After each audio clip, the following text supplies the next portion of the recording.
Welcome in, everybody. This is Coach Chosen and author LaWanna Kelly. I am the missus, and we're talking about surviving our marriage. Okay. Now here you go. You got the real Miss Kelly right here. Her marriage. Now we starting off real good, aren't we? Her marriage, surviving her marriage. Okay. And listen, we want you guys to like, comment, and share. It is so important. Hello, welcome in, everybody. Happy New Year's to each and every one of you guys. Listen, we're talking about surviving marriage, and listen, we're 10 years in marriage now. Some of you guys might be a little more far in, but we're talking about our experience and how did we get to this point. Was it easy? Absolutely not. Nothing is easy in life. Absolutely nothing. Whatever you want in life, that you got to work hard for it. And that's the reason why we're here, that if you want a marriage to survive, you got to be able to work hard to make it that way, right? It's so easy to walk away from whatever it is your responsibilities are, okay? So let's just dive in on surviving marriage. Welcome in, everyone. Now, Miss Kelly, I want to...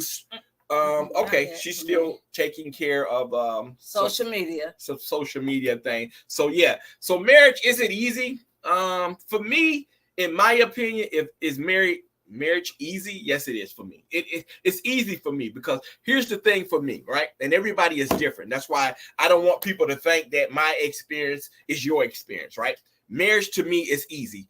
You understand what I'm saying? Why? Because I like being married. I like the challenges. I like being able to talk things out. I know that I'm going to run into problems, and I love to solve problems. So if you're not a problem solver, you might be in the wrong business getting married, because you're going to run into some problems, whether it's financial, people coming into your marriage, family members coming into your marriage and things like that. It's going to be challenging. And you got to be that person to be able to, problem solve in there, right? And then be able to talk to your partner as you're trying to solve those problems with family members, and be able to talk to her or him, in the process, and keeping them, in a good place, right? So it's not easy, but if that's something that for me that you love to do, then it's going to be easy. For me, like, with Miss Kelly, it's easy for me because I like being able to, take care of her, solve problems. I've learned along the way. I went through a lot of things in my life also. So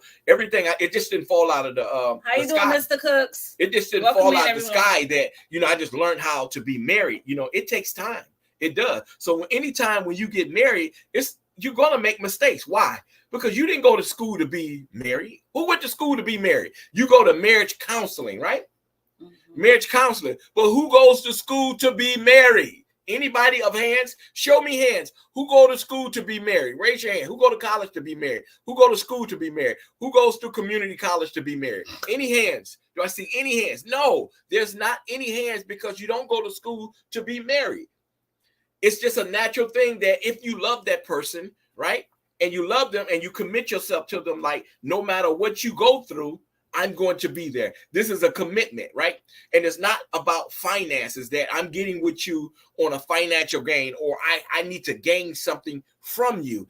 If you're getting into a marriage to get in there to gain something from somebody, it's not going to work. Anytime when you get to in a relationship or a marriage, if you're looking for a gain, it's not going to work. You got to get, in my opinion, into a relationship saying that I just want to be equally yoked with this person. I want to be loved. I want that person, however that person was born, whether it's a woman, I want her to be a nurturer for me. That's what I'm looking for, a nurturer. You understand what I'm saying? And then for women, you're looking for, a man, an alpha male that's going to protect you, that's going to be there for you, that's going to talk to you, that's going to, hug you and do the things that he needs to comfort you. You understand what I'm saying? So if you look at financial gain, you're going to have a serious problem on your hand. If you're looking at going into a relationship, if you're looking for any financial gains, that's just my opinion. Now, when I got with Miss Kelly, it wasn't about a financial gain. She wasn't even there yet, as far as financial. I was looking for somebody to, nurture me, comfort me. I needed a woman in my life. I was missing something.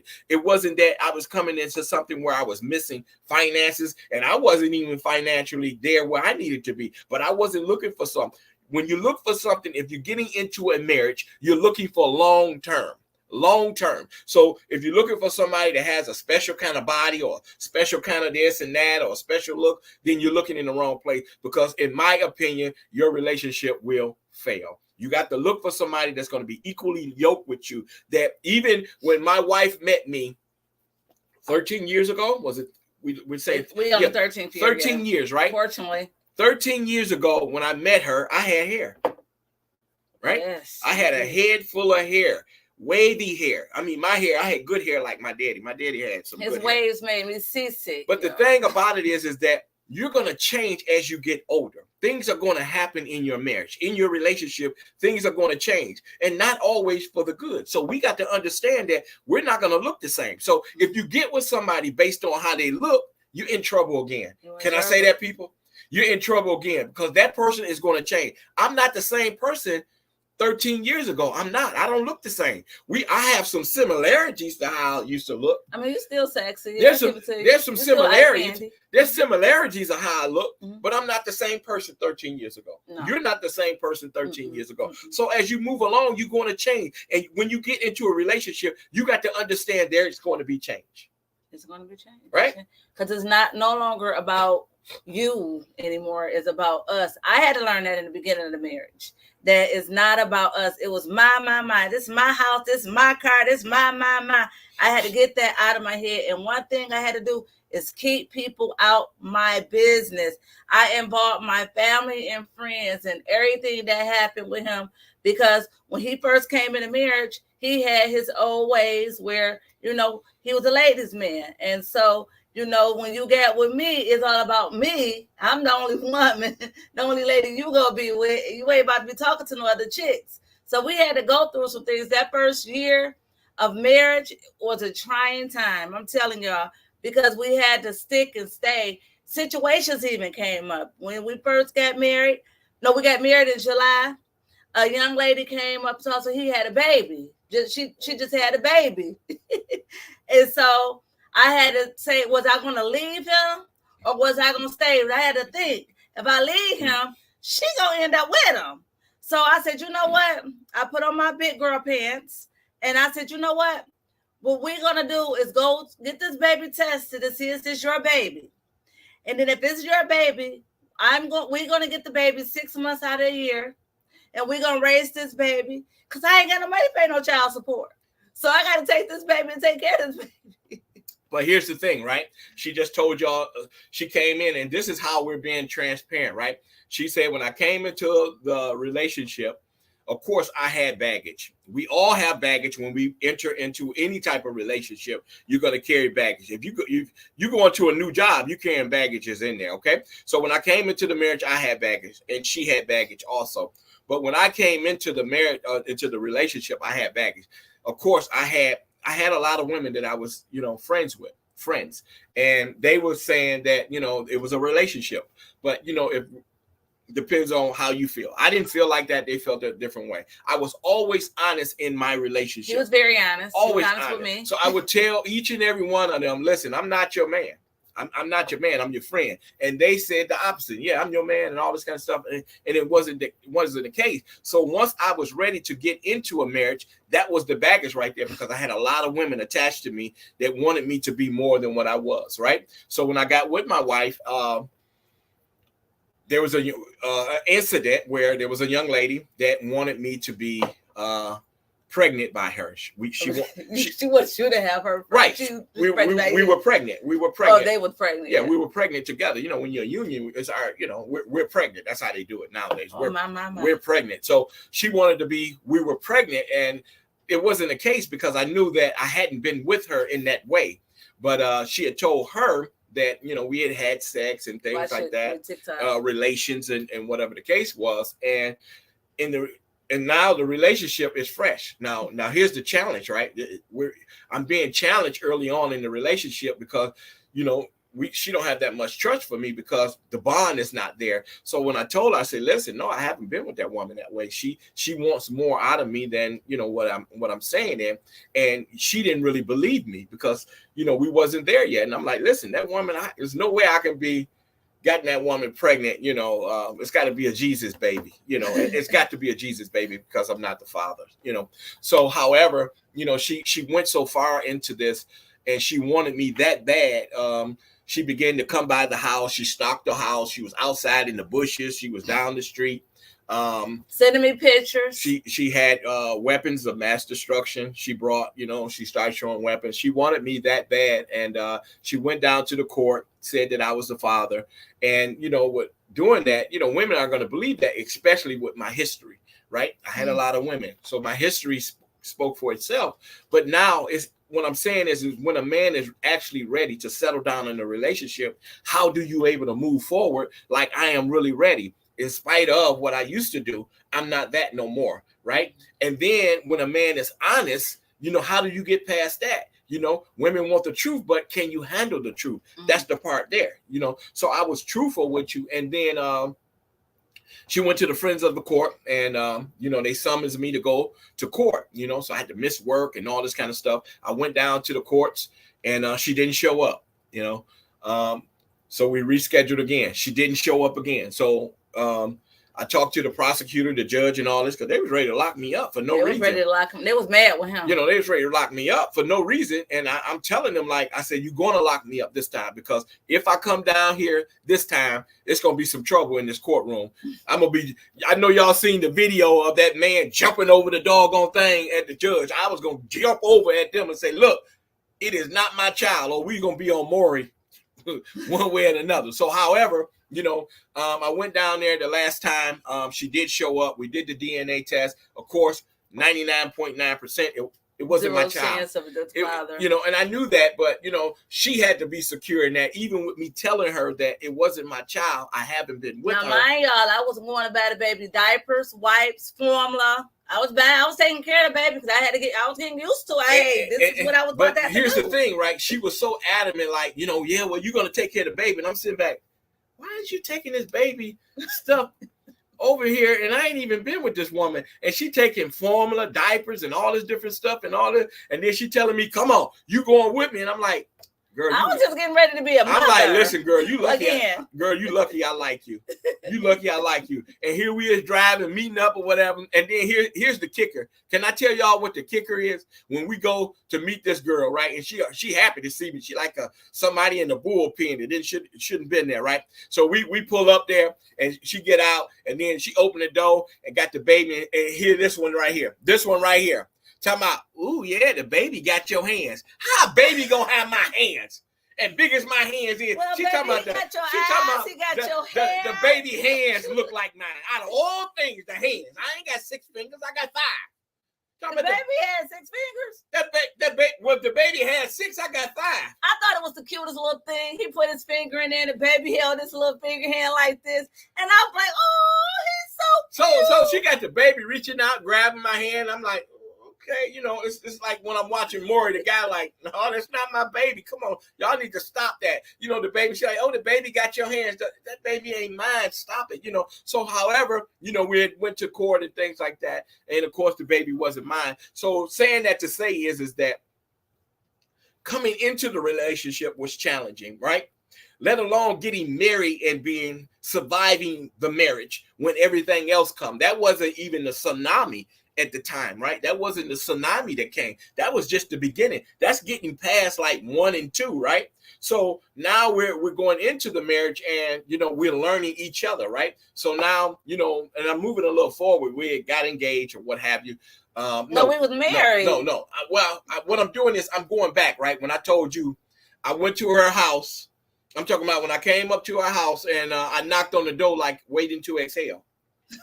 I did the waiting to exhale, and she wasn't in the balcony, but she was in the doorway. And I knocked on the door, and I say, listen, stuff getting ready to change around here. You sure did. I say stuff getting ready to change around here. So she like, what are you talking about? I went in there, I said, listen, tomorrow we're going to get married. We're going to get married, and this is how it's going down. So tomorrow, she didn't have any time to breathe. Tomorrow we're going to get married. Prepare yourself, and that's what we did. Well, actually, the next day I brushed him off like, this man was just making me another notch on his belt. So, and then it was like the following day, I went ahead and got my braids twisted up. I went and got my makeup done, and sure enough, he pulled up in a brand new truck with a chauffeur, and we went to the courthouse, stood outside. I said I do, and then that's all I remember. I know that's all she remember, right? Okay, that's all she remember. So and we went and got married, and the first year was really trying. The first year of marriage was really trying, and when I was talking about that, it's based on all the baggage that you bring in the relationship. You have to be really strong in yourself and confident in yourself. I wasn't confident in her. I was confident in me. And that's where you have to be confident in yourself and able to survive whatever it is that you're going through. And that's marriage, right? So the first year we're learning each other. And that's a big deal right there, right? Because we all have our ways and we're trying to get used to one another, right? And we're used to living different, right? And she had a thing where, she was Miss Independent. She didn't need a man, and, I don't need a man and all this kind of stuff. But, I'll say it now, beg the difference. She'll tell you she need one now. Amen okay. to that. So, in the beginning, she was so Miss Independent that she didn't need one. So, when we got married, it was kind of challenging because she still had that same behavior, coming into the marriage, right? And what behavior you had? I came in as I supposed to come in. I came in as an alpha. You had a behavior though. Yeah. You still thought it was okay to talk to other women. Well, no, it wasn't okay. I thought that what I was doing, I was actually clearing out some Hold stuff. on, y'all. I'm listening to him. I'll be right back with y'all. Do tell. No, I was actually clearing things out. There was a lot of baggage I had. I had tons of baggage. I had a grocery store full of baggage. And I can admit that. And you knew that. I had so many women. I did. I retired more women than Social Security. I had tons of women, and it took time to be able to sort through that, get rid of all of them. Everybody got feelings and certain things, attached and things like that. And I had to make sure that was all taken care of. But my question is, when I was out there doing my own thing with somebody else, why you catch feelings? Why you was doing all that? Well, he caught feelings though. Called me after the guy took me shopping for my kids for Christmas, loading the car up with all this stuff. I get a phone call. And I answered it while I was in the truck with a whole nother guy. He said, "We need to talk." I said, "Okay, give me a minute. I'll be there."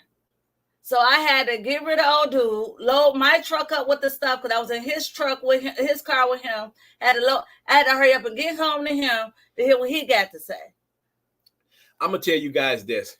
And I gotta tell them how I got busted. I'm gonna tell y'all how I found out. Some people may agree with me and some may not, right? And this is just the way it is. I don't make the rules, okay? For all y'all on here, you on here and you on here. I don't make these rules. It's different. It's different for men. I'm sorry. It is. And in a lot of aspects, it's different than men. It is. And, for you to get busted, it was different from me. But why did I have to get busted? This is how I found out, guys. He's watching me. One day he said he liked to. He said, how did I get rid of all the women? It wasn't easy. Let me tell you.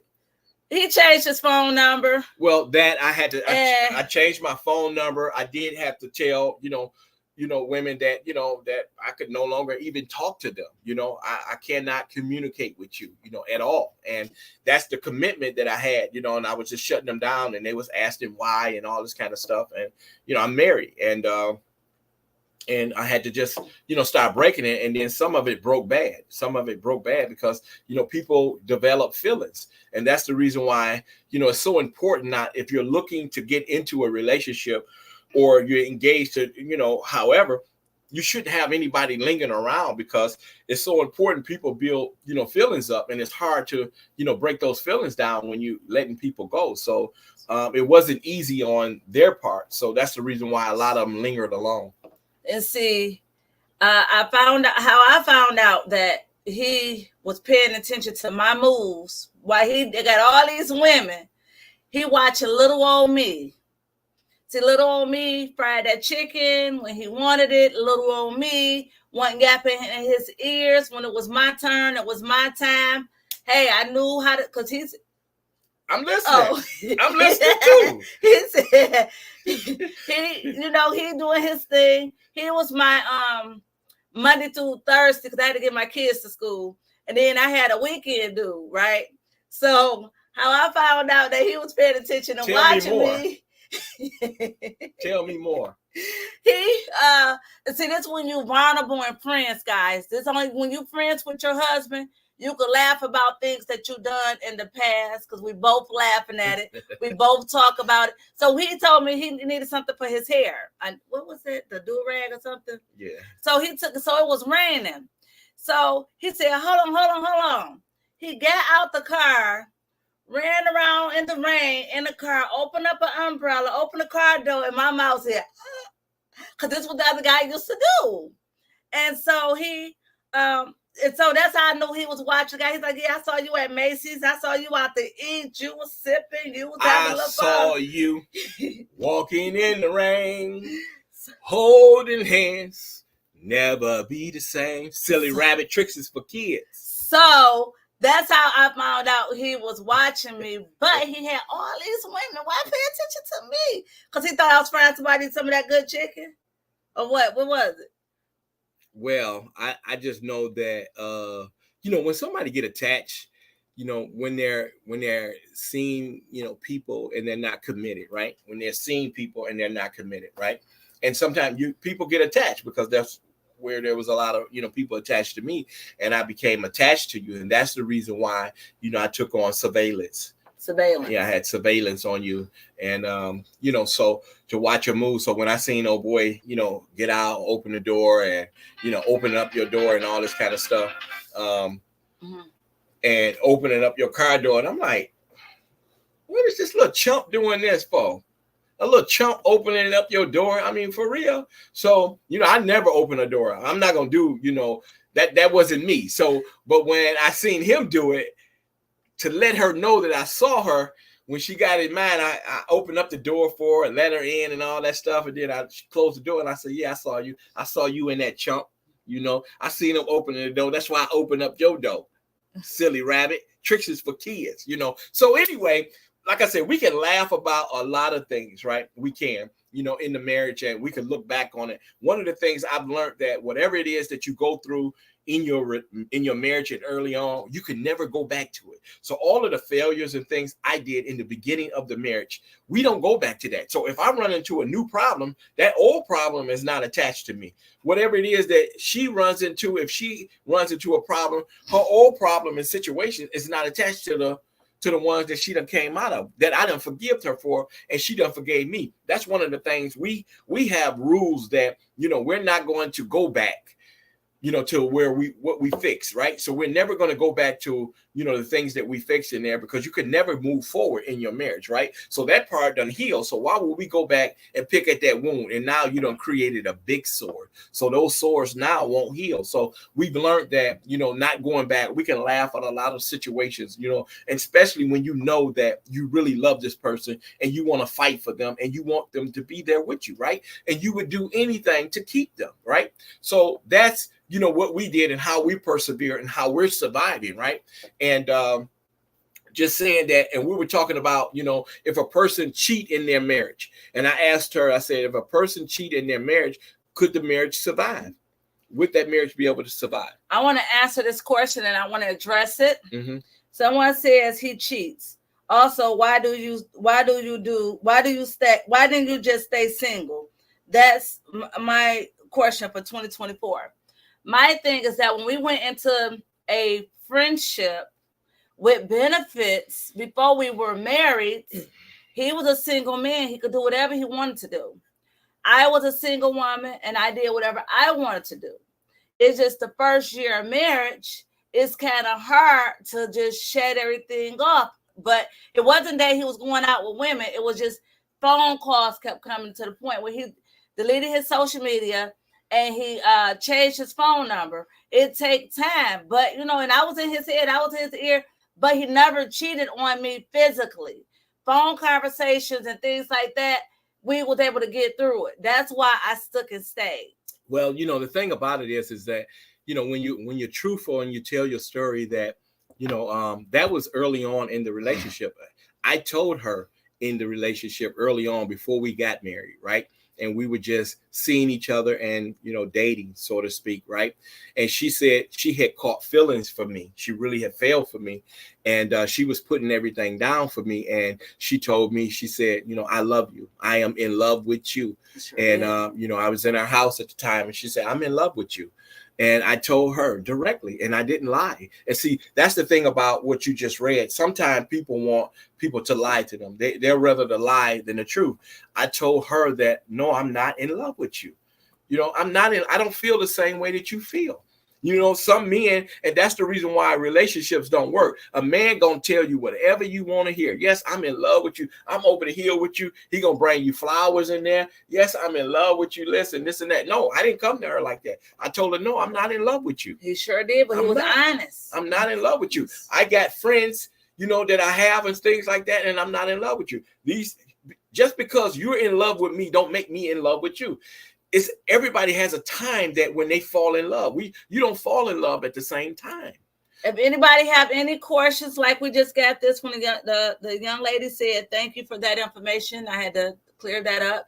If you have any more questions, please, you can comment and I will read them and we will answer them. Happy New Year's. Happy New Year's. As much as we could, you know. Happy New Year's. So yeah, it's best to be honest. And if you guys are ready to get married, or if you already been married, and some of you guys are married, and this is like my perspective on, you know, just being married and surviving in my marriage. I am honest in my marriage. I am, you know, and I'm a man first. That's it. I'm a man first. And, you know, I told my wife, you know, early on, you know, like when we're out, not just to be gawking, right? I don't gawk, but if I see a woman, I'm going to look. It's a natural instinct that I have. I tried to stop it and I couldn't stop it. You know, if you see a woman and you like this, you have to have a brace on your neck just to keep forward or whatever. And then you probably end up turning your whole body to look. It's a natural instinct for a man. That's how I'm built, you know, but as far as me just following and doing, no. But if you see, I see a woman, I look, and then that's that. And some women do not like a man to do that. And I'm telling you, it's a natural thing. And if he ain't doing that, something wrong with him. I'm telling you, if a man don't follow a woman when he see one, and I'm not talking about gawking like this, and I told her early on, he don't rule, he look and I look with him. And she could have made the decision early on. And that's what I'm saying, being honest. You have to be honest. Right? I had a 80-year-old man and woman, husband and wife, told me this, honey, if you love that man, and if he look at another woman, look at it with him and see what you could do different. If you see that he looking at her hairdo, fix your hair. If it's something she got on, you go bad and do it better. It's not, see, what we can't do in this time is be jealous of our mates and be in their ear. You got to be that man's peace. That's how I won this man. I wasn't his problem. And even though it was what we said 13 years ago, 13 years ago is when we met. We've been married 10 years. This year be 11. And I was his peace and I wasn't his problem. I let him go ahead and be that man he wanted to be. Because guess what? I was out there being a woman I wanted to be. And then when he got ready and got sick and tired of being sick and tired, hey, I got tired of being sick and tired of being tired. We had children. We ain't want no more children. You know what I'm saying? So you got to be able to trust, communicate, and work together. Be a man or a woman's friend first. That's why we could sit up here and talk about some stuff on here and get off of here. And hey, baby, what you cook for dinner tonight? You know what I'm saying? Or, you know, baby, what you want to drink? You know, something like that. So it's all about working together and coming together as one. It got to be a team us, not a team you, not a team me. We got to stand together, pray together, and work together. And that's what we do in our marriage. That's why we're thriving. We see so many marriages broken and not lasting because they don't know how to work together. That one, just imagine if I would have ran that first year and I would have been probably still out here single. She said her ex did that a lot. My ex did that a lot. Where's you reading from? Look at it. on yours with other women. And like I said, Wow. it's like I say, it's not that, it's not what you do, it's how you do it. And I'm gonna say that it's not what you do, it's how you do it. If you did that thing out where you just gawking and looking all the time, then that's a different thing. But I mean, just noticing women, that's what a man does. That's his nature. That's like a lion. He's a predator. He's gonna eat. And a man is going to look at a woman when he see her. And I'm telling you, that's his nature. That's my nature. You know what I'm saying? But he would tell me, I'm like, dang, babe, you seen that? What, she walking the dog? I ain't seen what you see. I'd be like, dang, watch out for that deer that's crossing the street. You don't hit that deer. Just being funny about it, because what you looking at? She's already seen a deer. She's already gonna notice it before she see it before I even see her. So I just tell you though, if you want your marriage to work, you got to be you got to be on the same level. You got to understand, you got to not allow her to be a woman. She's going to be a woman. You can't allow her to be what she was born to be. You can't allow me to be a man. That's what I was born to be. You understand what I'm saying? So when you know your boundaries, things will work out. And you got to have trust. Most importantly, you got to have trust in your relationship. Trust is one of the main factors. You got to trust them. Like being on social media, you having women on in your Please DMs tap the and screen things and like share the that. lives. Tap the screen and share the lives. Trust is one of the main things, coming into that. Whether you fell short in your marriage or in your relationship, if you fell short, if you're going to be with that person, you can't hold what he did or she did. You got to trust them. Or if you don't trust them, then leave them. And can I tell y'all too, let me tell you this too.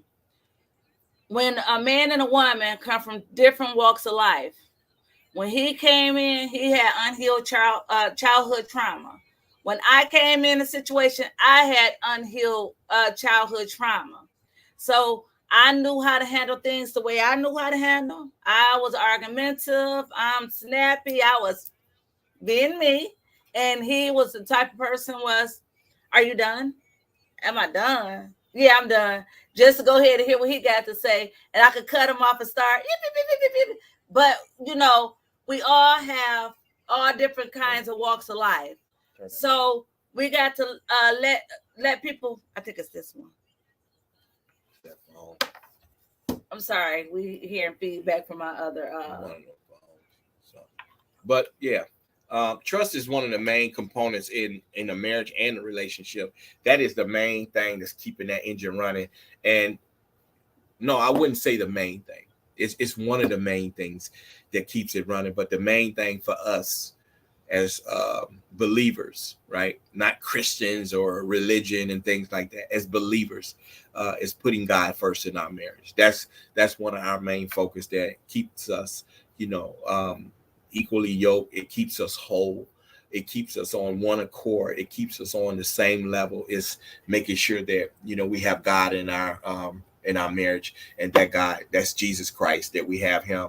And I look to Him on everything that I need, and even when, I fall short, I go to the Father and I ask Him, for whatever it is shortcomings that I have, and then when something is going on in the household, as me being the leader of the house, I have to make sure that it's together. And I look to the hills, where my help come from. And, that's the reason why, my wife trusts me so much, is because I don't go to family and things like that. I go to the Father when I need help. I go to my knees when I need help. And I make sure things happen. And, through prayer, all things can happen.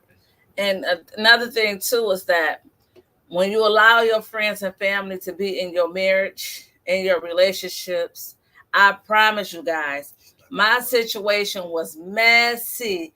But when I learned how to keep my mouth shut and deal with what we got going on in the house, and me and him together fight what's going on outside the house, that's when my marriage started to thrive. That's when my marriage started to survival. One thing a man should never do, a husband should never do, is let a woman go to bed mad at night.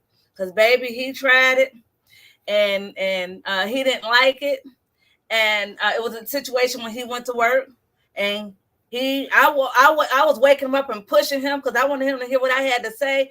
He didn't listen to me. He just slept and got up and got dressed and went to work, didn't take his lunch. So he blowing up my phone when he get to work. I ain't answering it. So he told his boss, he's like, man, I'm calling my wife's phone and she won't answer. His boss said what? Man, you got to call her. Don't go to bed mad, huh? No. He said, did y'all get into it last night? Yeah. He said, yeah. She went to bed mad. He said, man, I've been married for 42 years. Don't you ever let your wife go to bed mad again. And to let him come home to fix it. Yeah, he went back to work. Yeah, he sent me home. This is where, I was real, I'm real cool with my boss, and we got a great relationship, and that's the only way I can come. If I'm a part of something, I want to have a great relationship with it. And me and my my boss, we had a great relationship.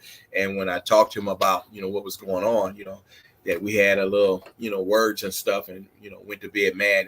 He sent me home on the clock. I was getting paid to go home and make it right, and we learn as we go. And he'd been married for 40 some years. And he's like, no, you can't do that, man. I got to let you go home, because anything can happen, and you don't want to have that guilt where you're living with that type of guilt for the rest of your life. So he sent me home and, made it up. And he called, and she knew what was going on, and we fixed it. So, we learned as we were moving along how to do, and we had some great people, helping us out along the way to get us to married people. We could fight into married folks, not no single folks. Married people cannot get single advice. I'm sorry.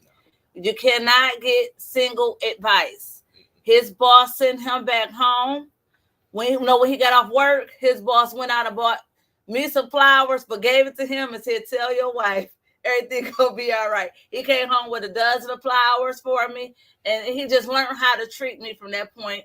And I learned how to be a better wife. What me and him used to do was lay in bed, tell each other some things, and some things was hurtful for him and for myself. What is something I can change? What's something I can do? We used to have meetings of the mind. Like, what could I change? Now, 13 years later, we don't have to ask each other that. Is anything I need to change? No. Okay. I understand the process, but at the same time, like another thing that we had, and, everything don't work for everybody, but me and her, we would sit down like we are now, right? And we would let each other know that we only have 5 minutes to vent. There's a 5-minute vent period that if we're upset with each other, this won't go on all day. After 5 minutes, there's an absolute that you got to come out of it. And people like, how can you just come out of just being mad and rampant and raging and all this kind of stuff? Something didn't go your way. The car didn't get fixed. The bill didn't get paid and all this. And I'm supposed to just sit here. And then after 5 minutes, I'm supposed to just go, bloop, hey, baby, everything good. Yeah, that's how it's supposed to go. You train yourself to be better. And this is what we done. We got a 5-minute rule to one of us got to fix it, whether it's right, whether it's wrong. Now, majority of the time, I'm the wife. I fix it 5 minutes within. And then sometimes if I'm being too stubborn, he'll come and like, no, you gonna fix it. Yeah. No, then we get into an argument. No, who gonna fix it? No, you gonna fix it. No, you gonna fix it. He was like, well, give me a kiss then. I said, no, give me a kiss. And we just end up kissing. Because the thing about it is this, with your children, you'll get mad with them, but you won't go out and spend a night out on your children.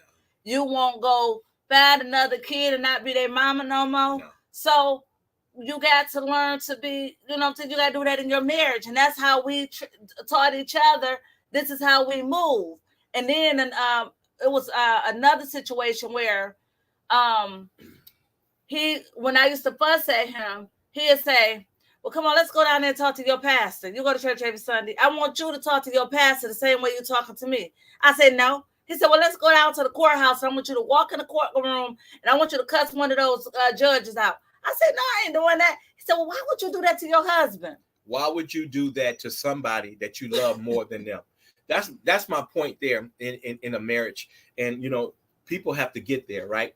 That if you love somebody that much, you wouldn't have the audacity to disrespect them, to call them out their name and things like that, because you love them that much. Mm-hmm. And for people to be that vulgar and calling people out of their name, if you love them, that's why I say all the time, love is an action word, people. Love is an action word.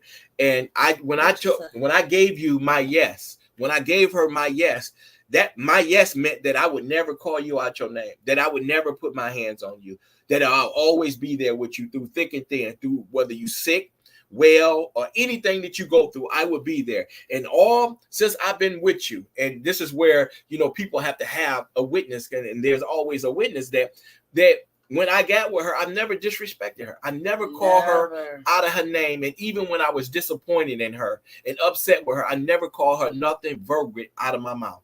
Nothing derogatory. Never put his hands on me. I mean, none of that. And when we would think that would be the case anyway, right? Let's just say that. Well, that's the way it's supposed to be. Absolutely. But that's not the way it is. In every situation. When married couples get in, you know, in an argument, there's B words and you are H, and they don't went back to your past and saying what you used to be and all this kind of stuff. No, that's not what I do. When I committed to you, I committed to you, right? And like I said, I won't go down to the courtroom and I'm looking for mercy, right? I'm looking for mercy, and the judge can give me 15 years to life, and I'm in there getting ready to cuss him out. No, I'm not. I'm not going to do nothing. I'm going to be at the mercy, right? So when you're in a relationship or a marriage or whatever, yeah, I'm at her mercy. I don't want to upset you. I don't want to disappoint you. I want to be better. There's no winners in it when we're cussing each other out. When couples are fighting and things like that, there's no way that you can win. There's no winner. That's the reason why a lot of relationships fail, right? Yes, sir. And can we talk about the vows to sickness and health?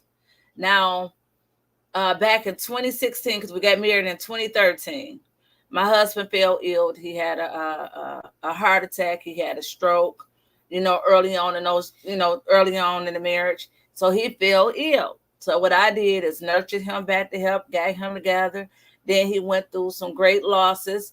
I stuck by his side, stayed by, being the supportive wife I am. And when I fell ill and I couldn't walk anymore, I thought that he was going to leave me. I thought he was gone. I just started back walking, back last year, March? Yeah. No, probably, I started walking good in April, a little bit before my birthday. Yeah. And so I fell ill January. I couldn't even walk no more. January the 16th of last year, I couldn't even walk no more. And this man lifted me out the tub. He lifted me up to put me in the tub. He carried me upstairs to put me in the bed. He carried me to the bathroom to use the bathroom. He carried his wife. He stayed in the hospital with me for 9 days. Never left my side. Well, he went home to freshen up and get some change of clothes and came right back, but never left my side. But can you do that in your marriage or in your relationships? Can you do that? Can you love your mate in sickness and health, richer or poor? Could you take your vows serious? Amen. And listen, guys, here's what I want to tell you, right? She just said something. She said that when she fell ill, right? She woke up one morning and couldn't walk. She couldn't get out of bed. She couldn't even feel. She was paralyzed at the bottom where she couldn't feel her legs, and it was devastating to me. And I couldn't imagine how she felt. Some people say I can imagine how you feel. No, I can't imagine what you went through. I was just there for you. But even at the time when she found out that she couldn't walk, right? She felt like she couldn't be the woman for me because she couldn't walk. Y'all there? I know people may be falling off, but she felt like that she couldn't be the woman for me because she no longer can walk. And she started doubting the marriage that I would be there for her. And she asked me, she said, "Are you going to leave me now because I can't walk no more?" And can I tell you something? That hurt me more than anything. That was a blow to me because I know who I am, that I would be there for you to the end of time, to death do us part, that I'm going to be there if I have to carry you to the ends of the earth. That's something that I committed to. Mm-hmm. But one of the things, everybody is not committed to that. Whatever it is that you go through, I'm going to be there for you, whether you can walk, crawl, or anything. If I got to pick you up and carry you all the way on the other side of the world, that's what I'm going to do. And I'm going to die trying. That's when you know you got somebody that love you. Like I say, it's not about finances or what you can give, right? It's what's inside of you. And when you figure out what you got inside of you, and then you figure out what you got, somebody else got inside of you, and you let that connect. And that's when it connects. No matter what you go through, you would be able to get through it. No matter how you look, like you said when we were talking about it, right? You couldn't use your legs no more. Your bottom half couldn't even move no more. That wasn't a factor to me. It wasn't even a thought that, I'm about to go get Helen or Felicia and all this kind of stuff. No, I'm with you no matter what. And that hurt me. And I told her that. I said, that's the first time you really ever hurt me is when you said that would I leave you now that when you can't walk? That hurt me so bad. I had to actually talk to somebody about that because I was really hurt from that how you felt like that. And I don't want you to ever feel like that I would, leave you in spite of that you can't walk, or you lose something, or lose finances. Like I said, it's death do us part. And this is what you call surviving marriage. No matter what you go through, I'm going to be here. You see what I'm saying, people? And, yes, and you have to commit yourself, right? Yes, sir. Yes, sir. And it's a lot of people can't do that. They can't, they ready to fight, or is either fight or flight. Fight or flight. I wasn't even in the hospital worried about my health at that point. I was worried about, is this man still going to love me? Do this man still want to, is he going to still want me? And, the devil will play. An idle mind is a devil's playground. So instead of me trying to get my healing, and I'm like, you know what? I got to fight. I got to fight to get to where I need to be. So I got up and said, a few days later, said, babe, I'm about to walk. He said, what you going to do, walk to the door? I said, I'm about to get up and walk. So I got up and walked to the door. I said, nope, I'm about to walk up and down this hall because I had enough strength to move. My leg was still heavy and my foot was still bent. But I walked up. I said, I'm about to walk up and down this hall until I go home. And I think, 4 days later, we end up going home. Yeah. I said, I'm going to keep walking till I'm up out of here. Yeah. And it's important, though, like, and some of you guys may get that feeling like when you go down. And one of the most thing that, I didn't actually experience this, but, I had somebody experience this problem, right? Mm-hmm. Somebody experienced this in their marriage, that, they lost their financial. And we're talking about a man. When a man loses his finances in a marriage, and that's like almost like you when you couldn't walk, right? And you're thinking that, I would probably leave you because you no longer can walk, right? So in a marriage, when a man loses his financial, he's thinking that the wife is probably going to leave him because of, he don't have that same financial, right? Mm-hmm. So she's probably going to find another man to take care of her. And that was the case. That was the case in a marriage where, he lost his finances, he lost his job and things like that, and things wasn't going right. And she ended up finding another man that had a job and, was able to take care of her and got rid of him. And like I said, it wasn't the only reason why she was there is because of financial gain. And you can't be there for financial gain. Some people get married in relationships for the wrong reasons. And that's exactly right. And when she got into that other relationship, can I tell you something, people? It didn't go good for her. It was a very violent relationship. The man put his hands on her. It was violent. It was all kind of stuff. She caught, diseases from this man and all kind of stuff. She thought the grass would be greener on the other side, but it wasn't. Just because somebody got money don't mean that you marry him and you get into that. You'll walk in hell and don't even know it with no shoes on. Walk in hell with no shoes on and not even know it. Right. And just because somebody got a couple of dollars. Money is not everything. Money is for something that, you need to survive with, but money doesn't buy you happiness. It doesn't. That's it. It doesn't. Tap the screen and share the lives, please. Today's topic is surviving marriage. We are being vulnerable about our marriage. We're 11 years into being married. And what we're doing today is helping people survive marriage because So trying to survive marriage is hard. That first year, that second year, that third year, but thank God for that fourth and fifth, and thank God for the 10th and many more.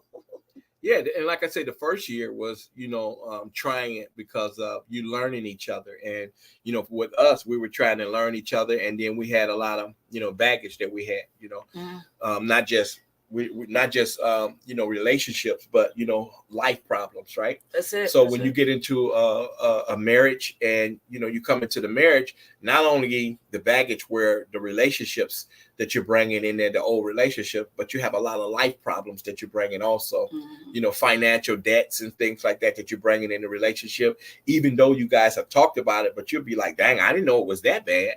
I didn't know you was that deep in debt. We didn't even go that far. Looking down, you're really in some financial debt, and one person may have to pull a heavy load to get you guys out. But I tell you this, the greatest thing for me is building together. That, we was able to build together and to get to a place where we at together, where it's not just about you. It's not just about me. We're building together. It's not like I came into, married into a bunch of money and all this kind of stuff. I never want to go into a relationship like that. I want to work her for what I have, and not just, the money, but the relationship and things like that. I want the relationship to be able to matter more than the money. And I think, in my opinion, most relationships, the money matters more than the relationship. And that's the reason why a lot of relationships fail. We would say this, right? That relationships probably fail because men are liars and things like that. Yeah, men do lie, men do cheat, and women does too. It goes both ways, but you have to find somebody that really love you for you. Stop looking for that perfect person. Stop looking for the finest person, that you could show off. And then after so long, it just wears off. And then you fell in love with somebody that don't love you just based on how they look. And that goes both ways. You have to find somebody that really love you for who you are, not for what you look like or what you can do. Somebody that love you for what's inside of you, that caring person that's inside of you, that compassionate person that's going to be there to help nurture you. You in the hospital. I've seen relationships where one or the other got sick, like we were talking about, and they would never go to the hospital. Never go to the hospital. Or they would just be like, oh, so he in the hospital, or she in the hospital, or whatever, not really caring about their well-being. They're just there, for the financial gain. And we have to make sure that my cousin own wife wouldn't even go sign the paperwork for him, my cousin, to have a feeding tube put in his body to eat. Huh? That's hitting over there. Yeah. Thank y'all for the likes and tapping on the screens. I thank y'all for all the love. My husband pointing out stuff to me, and she didn't even want to say the man life, but he ended up being unalived and things like that. But we go into situations for. Go ahead, talk. I'm telling you, I see. Somebody want to ask a question. Oh my goodness, I can't even see the question. Why you do block? Wow, my page. I don't know. These folks coming. I'll go over there and get them. I got a page right here. On that one? That's my phone. Yeah, but you can't do it from there. You got to do it from your phone. Oh, okay. You see what I'm saying? Oh, that's right. There you go. Thank you all for the tapping of the screen. Thank you for the gifts, sweetheart. Luck. Yeah, so marriage, it could be fun. It don't have to be challenging. It doesn't have to be that way. It's all about what you make it, the commitment that you put into what you want out of it. If you want a good, healthy relationship, you have to be honest. Sometimes honesty do hurt, but you got to have honesty in there. And I just, I've always been an honest person. Like I said, coming into the relationship, I was always honest, letting her know that even in the beginning, when she said that, she was in love with me, and I told her, I'm not in love with you. I'm just not, and two people don't feel the same way at the same time, and that's a sign right there. If somebody tell you, you tell a person, hey, I'm in love with you, and then they tell you back, I'm in love with you too. Now, how simultaneously y'all in love with each other at the same time? Now, that's really rare. You fall in love at different times, and you feel differently at different times. And one of the things that I ask people, how do you know that you're in love? How do you know that you're in love with somebody? Let's see some comments. How do y'all know? How do you know that you're in love with somebody? How do you know? Is it feelings? How do you know? I mean, what makes you think that you're in love with someone? What makes you think that you're actually in love with somebody? I'm in love with you. Why would you say that you're in love with me? What made you say that you're in love with that person, right? And that's the thing right there that we have to, get down and find out. And if you guys don't know, I'm going to give you my perspective on that.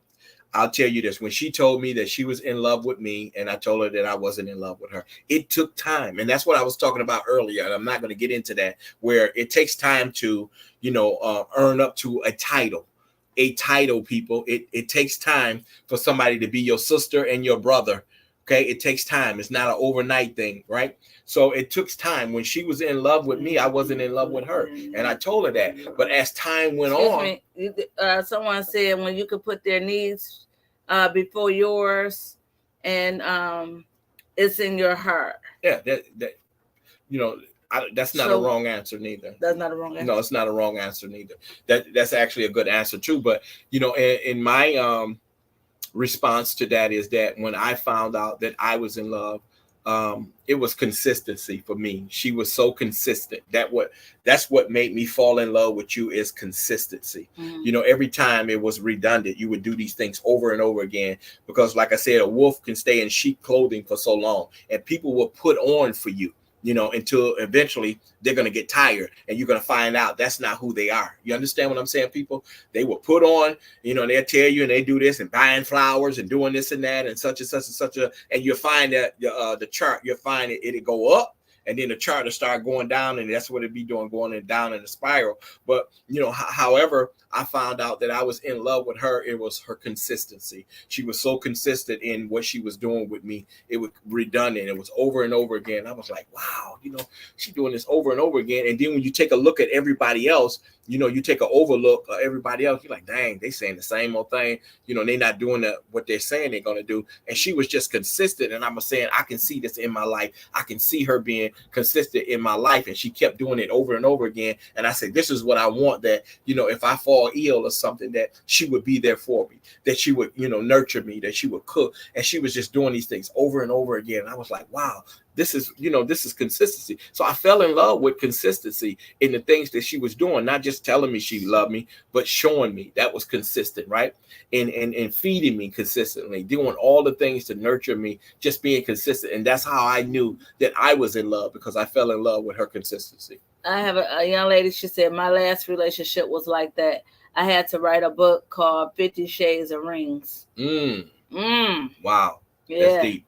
Yeah. 50 Shades of Rings. Yeah. Rings. Yeah, that's deep. And like I said, you know, a lot of people are getting in relationships, and we're in a new year now. And there's going to be some marriages in this year that we're coming in, right? There's going to be some marriages coming in this year.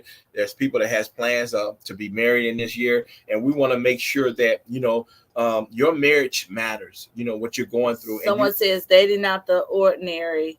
He has the best attitude and just amazing. Now I'm in love.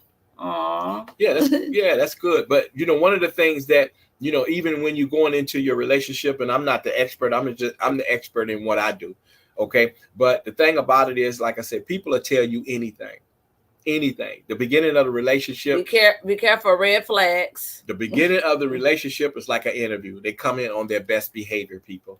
They come in their best attire, their best behavior. And like I said, as she was consistent, that's what made me fall in love with her, because she never had to be able to take off the wool. It was that's who she was. She was the actual sheep. She wasn't the wolf. So she didn't have to remove that sheep clothing.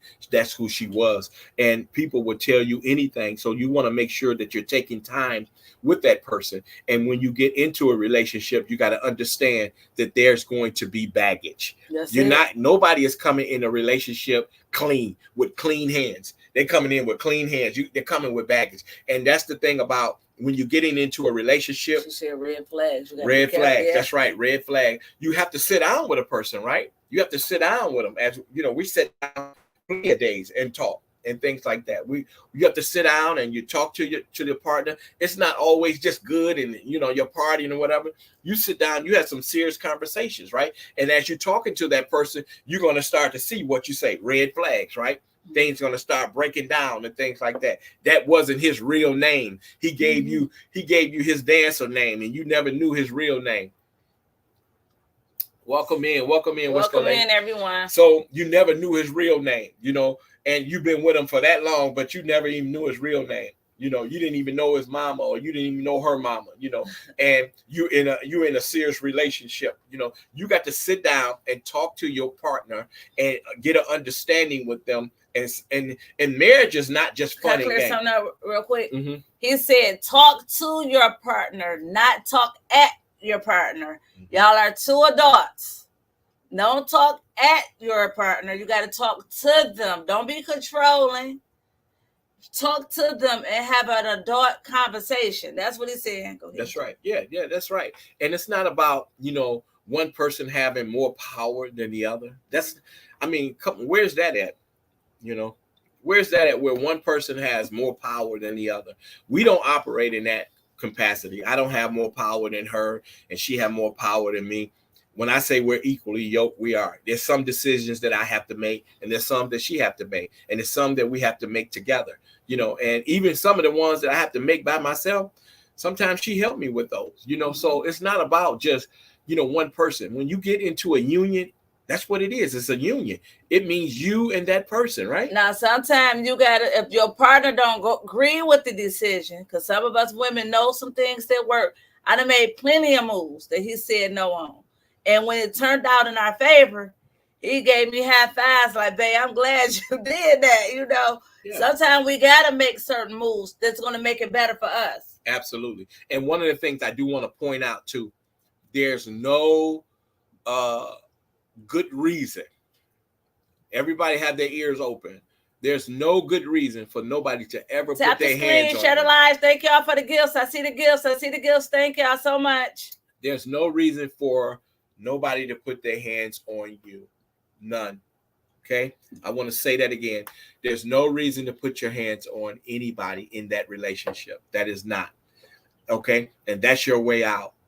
If you can't come into agreement with talking, then you shouldn't be in a relationship. You shouldn't be in a marriage. There's no way a man should be putting his hands on a woman just because she got a mouth on her. Because when I first met her, her mouth was yan, yan, yan, yan, yan, yan, yan, yan, yan, yan, yan. And I was like, oh my God. What you say? But there was no reason for, if you were not in agreement, for you to put your hands on her. You walk away or you leave that relationship. Don't put yourself in a position to lose, right? Because you can never come back from that. Once that's who you are, that's who you are. But can you recover? Not with that person, because they're going to always remember what you did. They're going to always remember that you hit me. So we don't want to ever put your hands on that. If you get mad, then you leave. If you think the relationship or the marriage is that toxic, then you need to leave.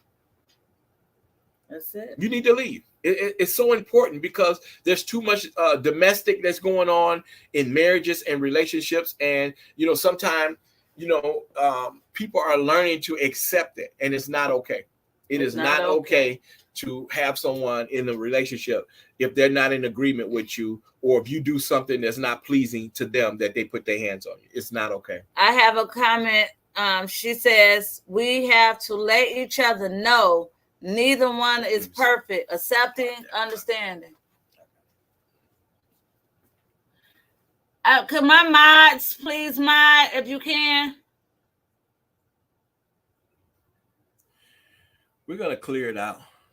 No, don't turn off. No, so as to turn off the comments. Just push the X. Just swipe it down.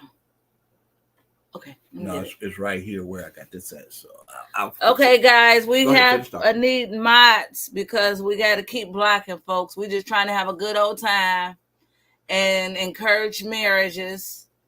And of course, you got people that's coming in want to be negative and things like that. That's all as well. Thank you, Miss Penny. Yeah, when you see that, just go ahead and when you can, just remove them.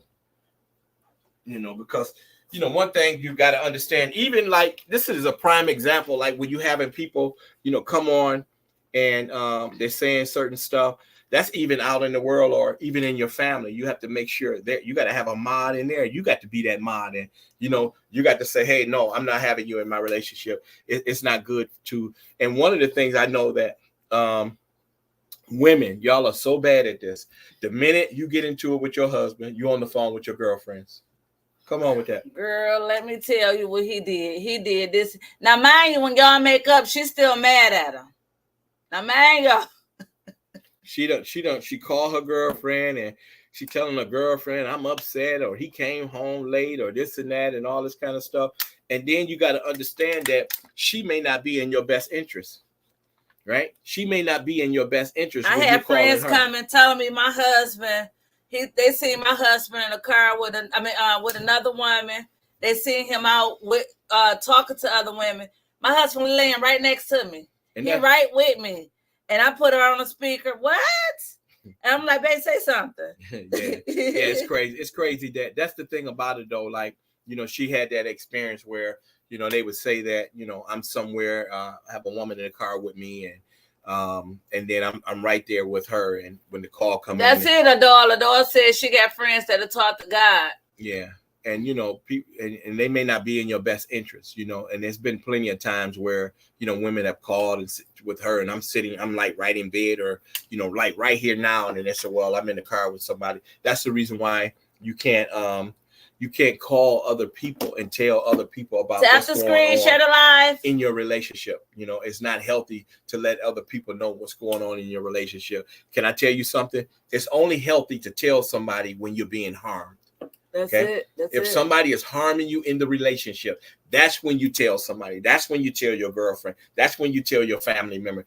But if y'all are having disagreements and things like that, or he came home a little late and all this kind of stuff, or he spent too much money and this and that, that's no reason for you to be on the phone with your girlfriend, or a man on the phone talking to his boys about his wife and things like that. You don't put other people in your relationship. That is a disaster for failure. The TV show you saw the other day where the man was tearing down a woman about her weight. Oh yeah. That was crazy. Where his wife had gained weight, and he didn't want to take his wife outside because she didn't look like she used to. Wisco lady says it's a union, not using a union for a reason, not a festival. Amen to that. That's right. That's right. It's so important. So if you getting into something, you want to commit yourself, but before you really commit yourself, you got to make sure what you're committing yourself to. You got to make sure what you're committing yourself to. And I know it's the start of the relationship, right? You're in the start of the relationship. So, it should be easy for you to walk away if things are not right for you, right?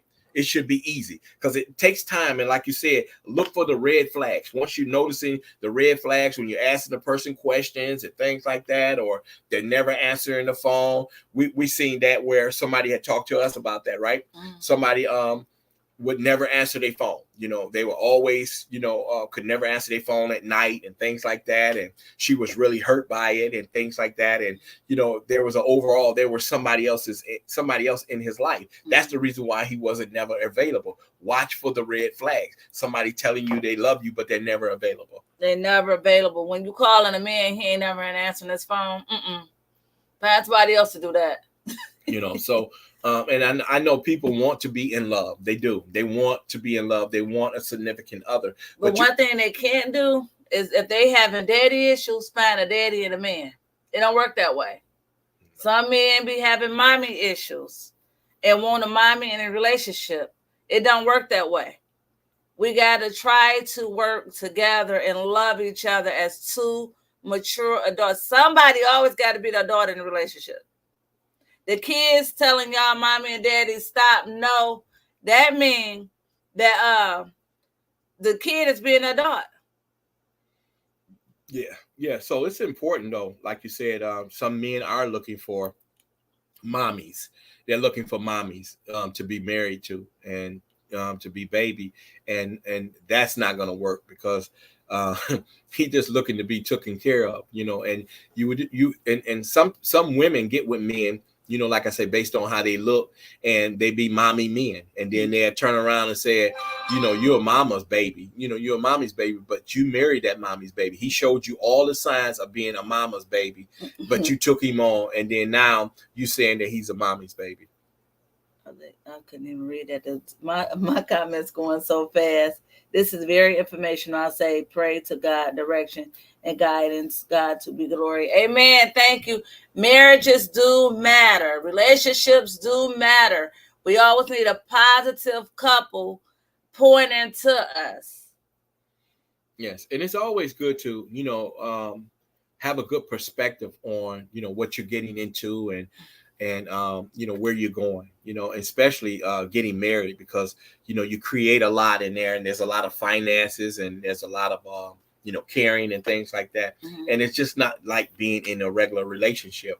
There's a lot of responsibilities, and like I said, when I wasn't married to her, I wasn't responsible for her.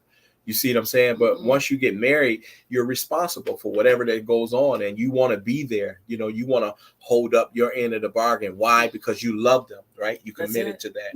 You Committed committed to that, and you don't want to bail out because things get too hard for you. Life is gonna life you regardless, and you got to be able to stand there and take those hits. And that's what especially a woman wants, a strong man.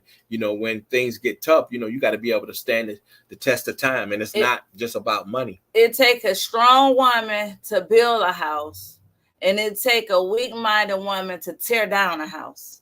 So my thing is that in my marriage, I had my great-grandparents was married for 75 years before they was alive. And I watched what I could see from that point and watched some other positive marriages. And I said, I want to be that type of wife. And, some of us, everybody's not meant to be married, not meant to be wives, not meant to be husbands. But that's why you can't force a relationship. That's like forcing food down somebody's throat. Like every woman is not meant to be a mother. Not every father is meant to be a father. But when you get in a union and when you come together, it takes work, consistency, commitments, discipline. We can't just do what we want to do no more. Ladies, stop hanging out with your girlfriends and not paying your man no attention, because that's why they're running somewhere else. Yeah, that part too. Yeah.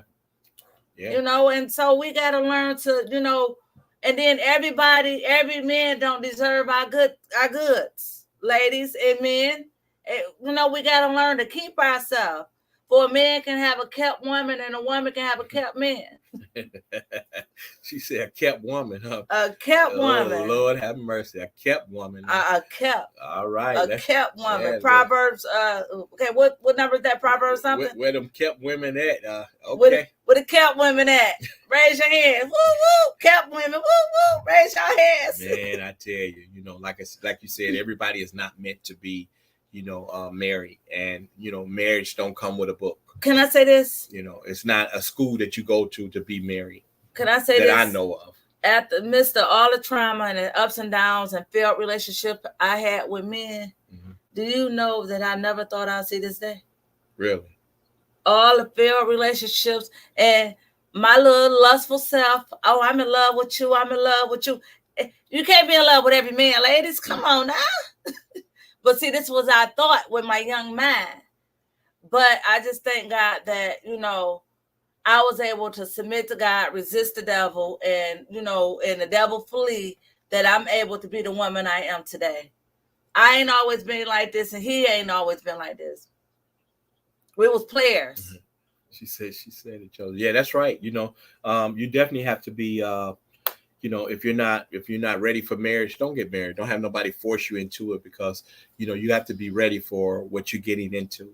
And it's not like a bad thing. Especially when people say, "Oh, you getting married tomorrow, boy, your life is over." And I can say this: your life is over. When I met him, he had keys to every woman's house that he was dealing with. His key ring looked like he was a janitor. Okay, like a janitor. And men can change, ladies. They can, but you got to make sure you're doing what you're supposed to do. See, what I did when he was dealing with all those women, I did what I supposed to do. And that's what he fell in love with. I was his peace and not his problem. And guys, that's what we got to learn how to be. I'm speaking to the women, because this is what these men out here need. We move different, ladies. God deal with us differently, because we close to God. We give birth to humans, ladies. So I'm speaking to the ladies. You just got to know your worth, know your part, know your place as a woman. Not place in a bad way. Don't take that bad, because my thing is this: you not no yes man in no marriage and no relationship, because I know I'm not. I tell him that. I ain't no yes woman. I ain't no woman that's just going everything you say, oh yes, honey. Oh yes, honey. Oh, whatever you want, honey. No, I don't do that. Yeah. And I ain't telling you to do that. He don't want that. No man want no weak-minded woman. That's right. That's right. And I asked you earlier, like, in a marriage, and this is for everybody that's listening, if you want to comment on this, do you think a marriage can survive with somebody cheating? When somebody cheat in the marriage? I'm gonna let y'all answer that, because I know the answer. Do you think a marriage can survive with someone cheated in the marriage, can it survive? Please comment. Let us see y'all comments. Can it survive that? Can a marriage survive? I'm looking for comments. I don't see the. Somebody said yes. Yes. It can survive. Okay. It can survive. Yes, it can survive if you have the willingness. She said, Dora said, if you wanted to, it can survive. If you wanted to, it can survive. I'm sorry. She said it could never have peace. Wisco lady said it could never have peace. We see yeses. We see that it can never have peace, and if you wanted to, right? So, my perspective on that is, it depends on. Shirley said only if the cheater is willing to change. That part too, right? And that's the most important part, right? If he's willing, or her, the cheater, is willing to change. And when she said that it will never have peace, that's the thing about not going back into what I did, right? I made a mistake. You know, you gotta have forgiveness in a marriage. You know, I fell short, you know, and I say this because I've talked to people that's been married for 45 years or more, right? And they, you know, there was some cheating in their marriage, and their marriage survived that marriage. And when I seen the yeses, it was a yes for them because they were able to get through it, right? And the thing about it is not going back to the mistake that I made. What they do is that you go to the table, you learn from what you've done, and that's the reason why you want to make sure that you have coverance. And I'll say this, that my wife is my coverance. You know, she makes sure that I'm covered, because men, you know, men are weak.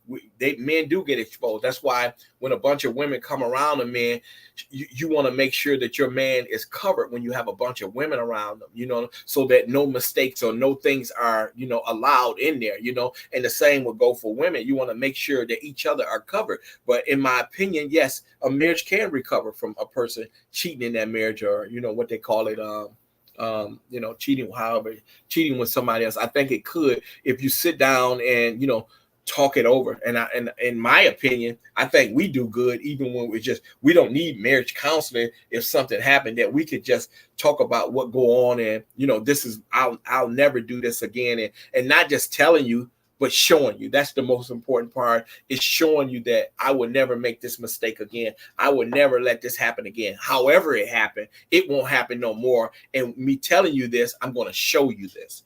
You see what I'm saying? And then not only that, while you're telling your partner this, you're pleading your case, right? I would never do this again, and I'm going to show you.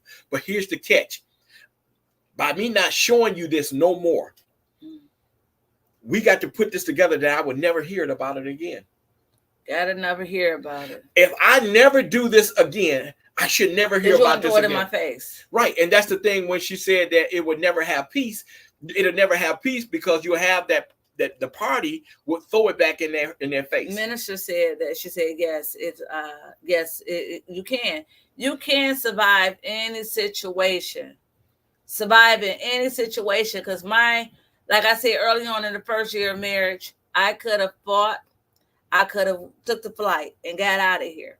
But he's a good man. It was some things that was going on that, you know, I had a choice. Did I want to put up with this? Did I want to deal with this?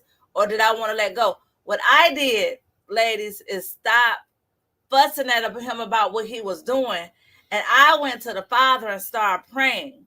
And when I tell you, when I started praying that second, that third, that fourth, that fifth year, it got only stronger and better. And we surviving marriage. I'm telling y'all, we're surviving marriage. It is 11 years in July of this year. It's 11 years. I'm so glad we made it. But that first year, because I didn't have that in me. I wasn't well, when we were dating, it was different. When you got married, it's totally different, okay? Yeah. I was a player because he was a player when we first started dating and seeing each other. He was doing him, I was doing me. Until we started doing us, then that's all I had to stop. Yeah. And like that's the thing about it is anytime when you do She get said practice. anytime when you get into a relationship or a marriage, right? There's going to be people Prayer works, yes, that's ma'am. going to try to deny you from that relationship. Can I tell you that, people? There's going to be people that's going to try to deny you from that relationship, and they prey on your weakness, and they go towards your weakness and try to, tear you down or expose you far as, putting women around you if you're weak in that area, or women, if you're weak and when men are around you and certain men are around you, you get weak and you're married, and notice that your girlfriend are bringing these men around in your presence so that you'll get weak. And this is what people will want, for your relationship. They'll try to put people around there so that you will fail in that, because they don't want you to be married. They're jealous of that. And, that first year of the marriage, I went through that, people being jealous and, putting me places where I wasn't. And I was right here with her. And she seen that, and when you're early on in your marriage, you're so vulnerable, right? Because you're trying to do what? You're trying to build your trust up now, because you don't trust that person 100% because you haven't been with them that long, right? So you're learning to trust them. And now here's the trials and tribulation is in the marriage. And when somebody tell you that they seen your significant other somewhere or doing this, now the trust level is going down, and now you're having some doubts and you're wondering, is this true? But you got to figure out that for yourself, because you're going to have people that's going to try to tear your marriage down and your relationship down because they're jealous of what you have.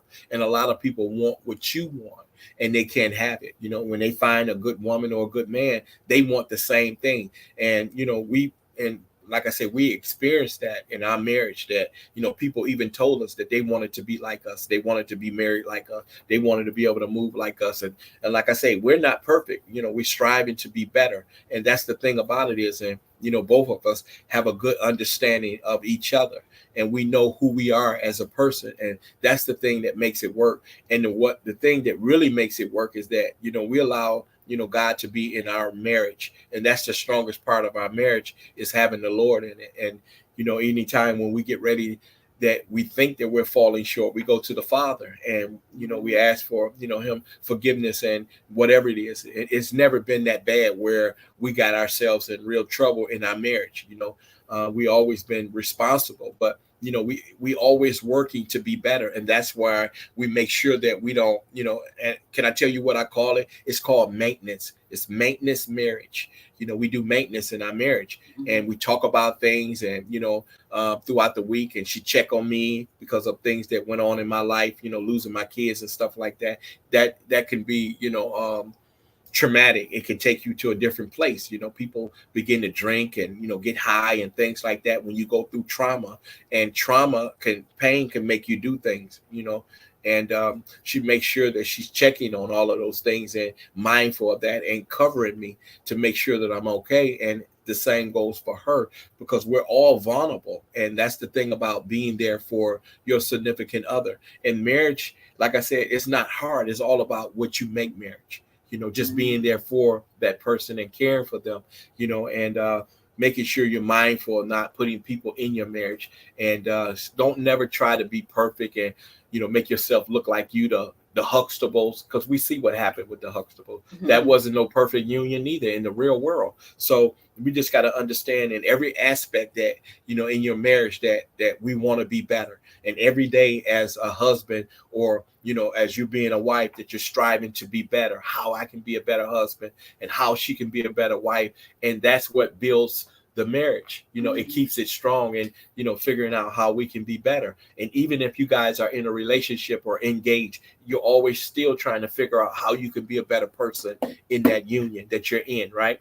That, you're giving yourself your time to your significant other, that time that you're giving all to your friends and your girlfriends and to the internet and all these kind of things. Be mindful of that. Time is something that you can't get back. And the marriage is when you marry somebody, is that you're giving them, your time, not all of your time, but half of your time. So half of your time can't go to your girlfriends and the people out there in the world.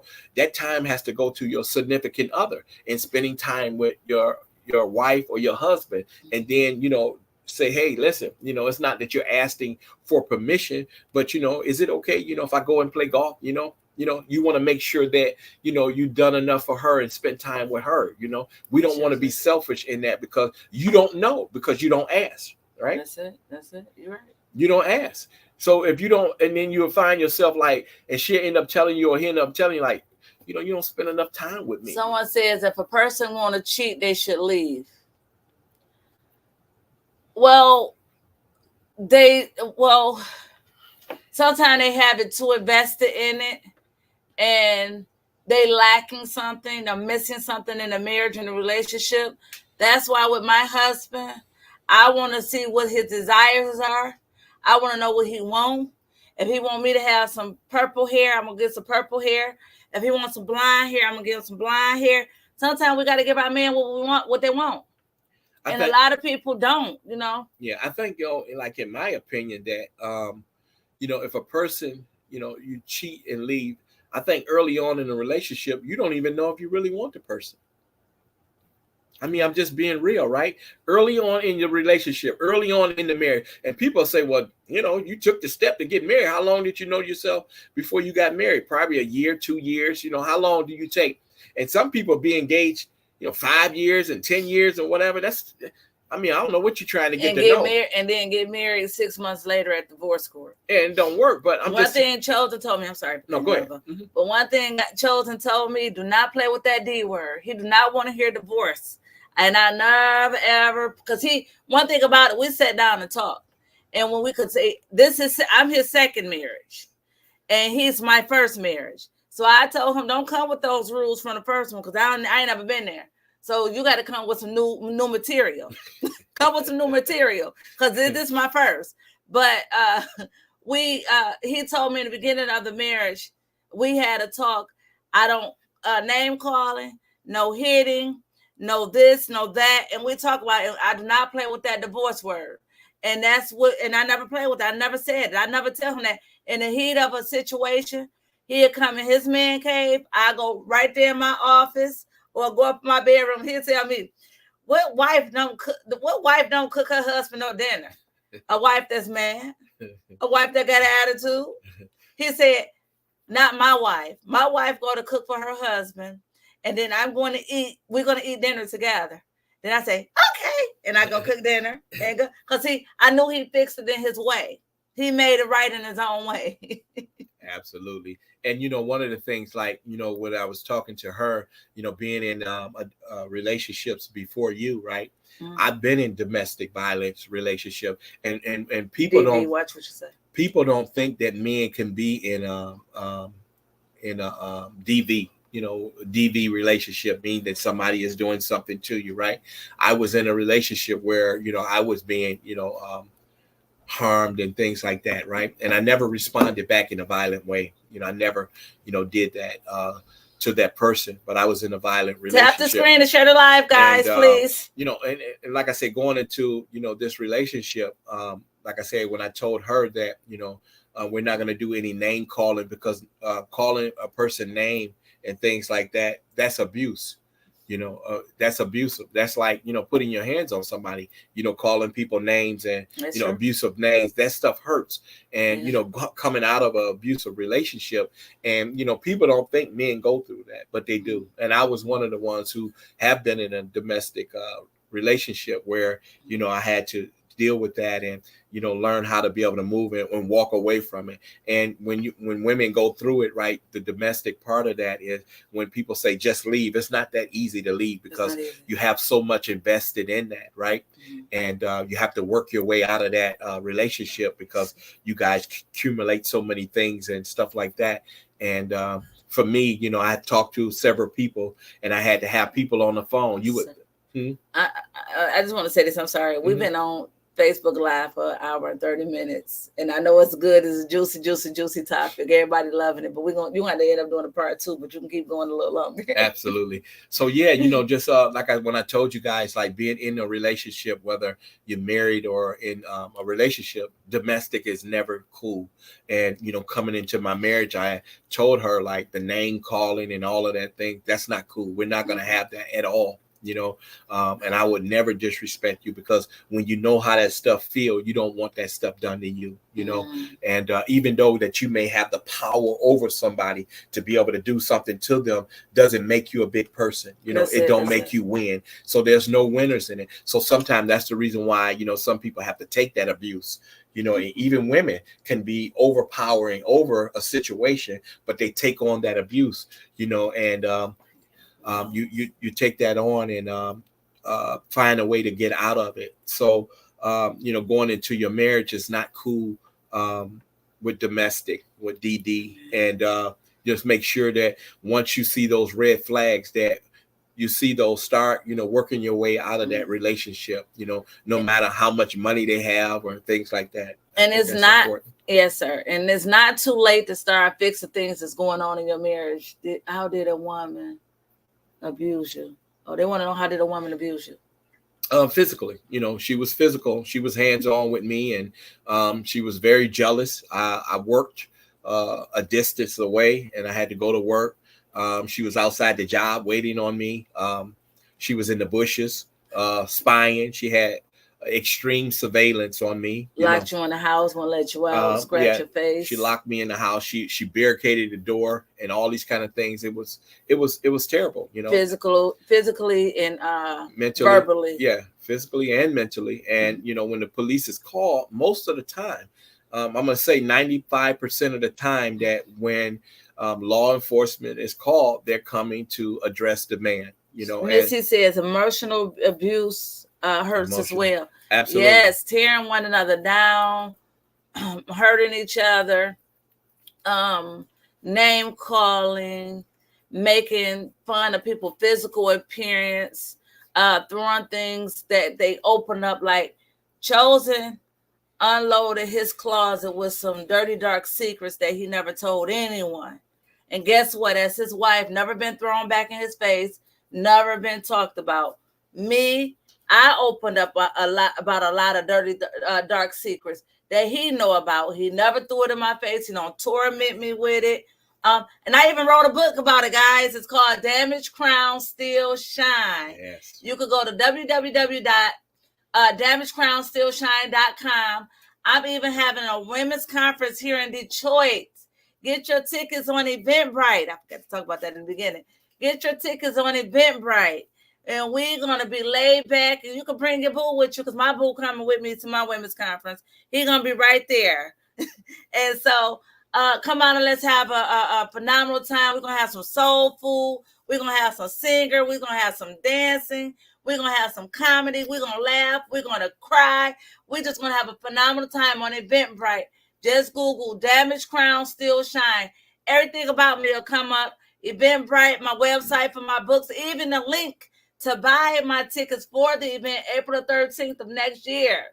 Yes. But this year, we're in the new year, Lord Jesus. You're in Take the new that year. back. This year. 2024. I've been promoting the last year. So I was like, next year. No, it's this year. This year. April 13th. And I would love to see you all show up and show out. I will be there. Yes. And I do want to point this out. When you say it's women's empowerment, right? Women's empowerment. It's not just for women, because I say this all the time, when women are, went through domestic and violence and DV and SA, men went through the same thing. They were boys at one time. Yeah. They're boys and now they're men, like they say, boys to men. So, men have went through that trauma also. So men are welcome at the conference too, the empowerment. And if you have something that you want to share and to be able to listen to, so that you would be healed too, it's all about healing. This is the healing process that we're trying to get to, and noticing that your crown still shine. No matter what you went through in your life, your crown still shines. So this is, where we want to get at. That's it. And so, relationships matter, marriages matter. You don't have to go through no abuse so we get over it. We're men. No, you get through it. He didn't say you get over it. No, sir. You get through it. Everything that we go through in life, failed relationships, SADB, whatever it is, You go through it because we're meant to go through life. We're not meant to be stuck in our trauma and our hurt and our pain. Even for failed relationships, you can get through it. We're not saying get over nothing. Well, no cheating. You get through it. You work together. Well, you can never really, get over anything. You have to be able, like you say, go through it. You have to really deal with whatever it is that you're going through. And if you never face it, then you never get over it. He said, "No men get over it." You can't. So you have to, you have to deal with whatever trauma it is that you have going on. And this is why I'm saying that, even men are welcome to the empowerment, because, and sometimes men don't want to come forward because they're ashamed of, what they went through, and they take, their childhood into adulthood and whatever happened to them in their childhood, and they carry that, and they can never, get over it, because of what they went through. But this is the time that you want to be able to release whatever it is that you're going through. Tap the screen, share the live, tap. Empowerment that we want to do. So yes, it's damage, crown, still shine. Women's empowerment. No, it's damage, crown, still shine, empowerment. But when you Google it, it says women empowerment. But I open the doors to men as well. Yes, the doors are open. So, listen, it's all about supporting and getting through whatever it is that you're going through. And when you become a union, right? When you become a union in a marriage, that this is the thing that you start finding out, like, all the things that what you went through in your life, everything that you persevere in your life.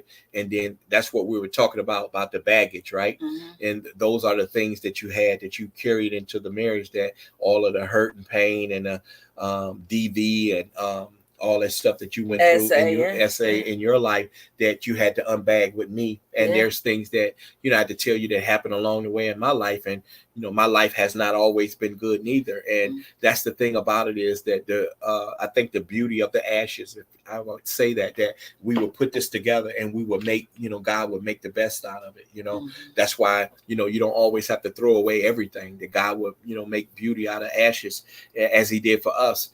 And, you use that pain and turn it into purpose. And that's how you make a beautiful union. That you went through some pain as a young adolescent, and I went through pain as a, young adolescent. And, we learned from that and we built from that. And that's what builds your character, once you get married, because like I said, there's no school you go to be married. Right.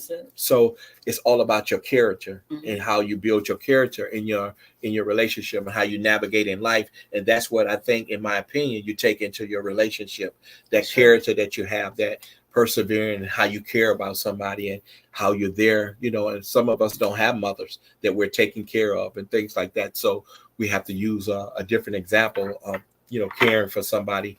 So that's how you would take care of your significant other, no matter what they go through in life, to death do us part. So the moral of it is that, in surviving marriages, you have to keep family out of your marriage. You got to keep people out of your marriage, even your friends. You have to keep them out. If you can't work it out together, then why are you together? If you need a third party, you always need a third party in your marriage. Then, yes, sir. God made the men the head. Yes. But a lot of men got to know how to be the head. And then women will submit to a leader. They cannot. If my husband leads, I thank God for him, because he's a leader.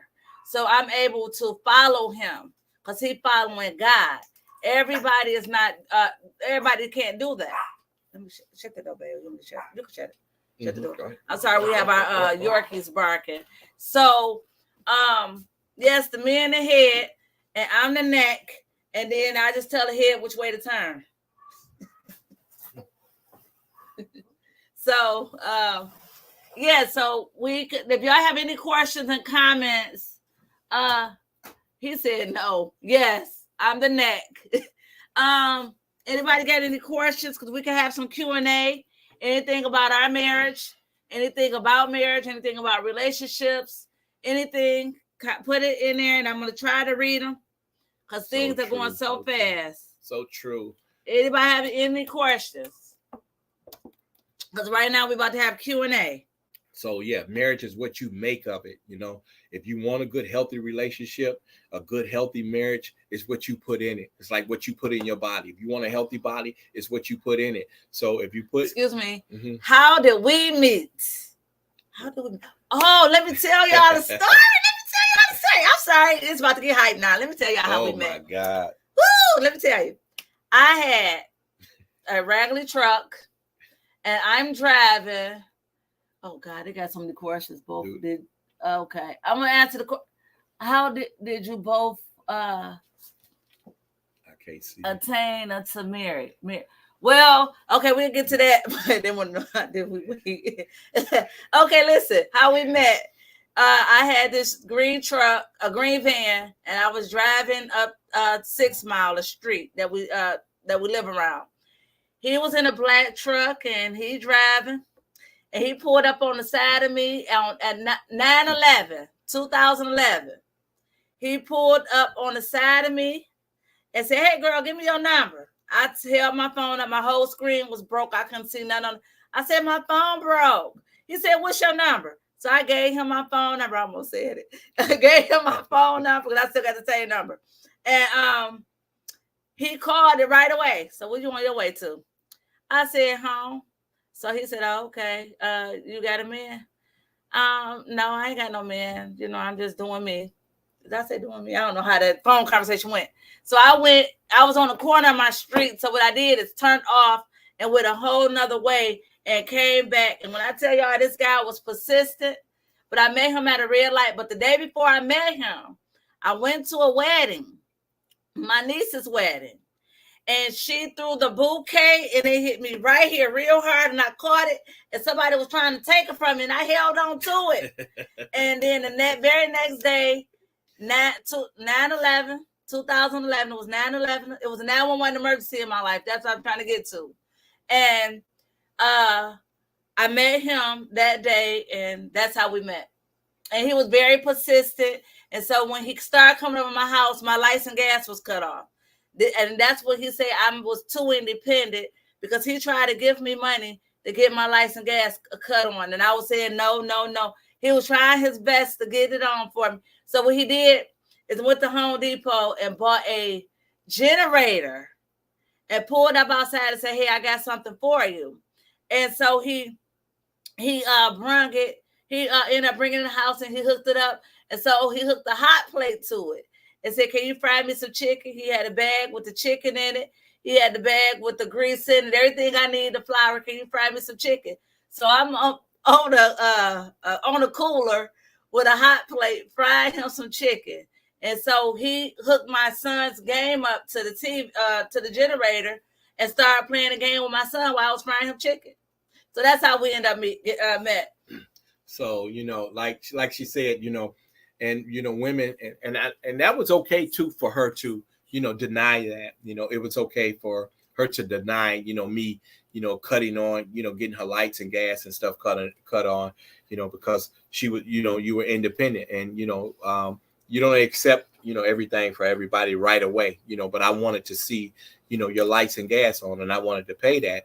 And like I said, it was good that you did deny it, but I still wanted to do something, but because I wanted to help. And then, I just thought of a way that, well, let me just buy you a generator. At least you'll have that. And you took that in. So, and, I just love to see that you were so independent. And that there was another thing for me that even with my lights and gas cut off, I still was making a do with 2 kids. I mean, just seeing a strong woman being able to survive, that was the thing right there, and I love that, just seeing that persevere in you and knowing that if I marry you, that I know that we will be able to get through that. If we ever fall, that we will be able to get through some tough times because I seen how you persevere and everything is not going to always be good. Right.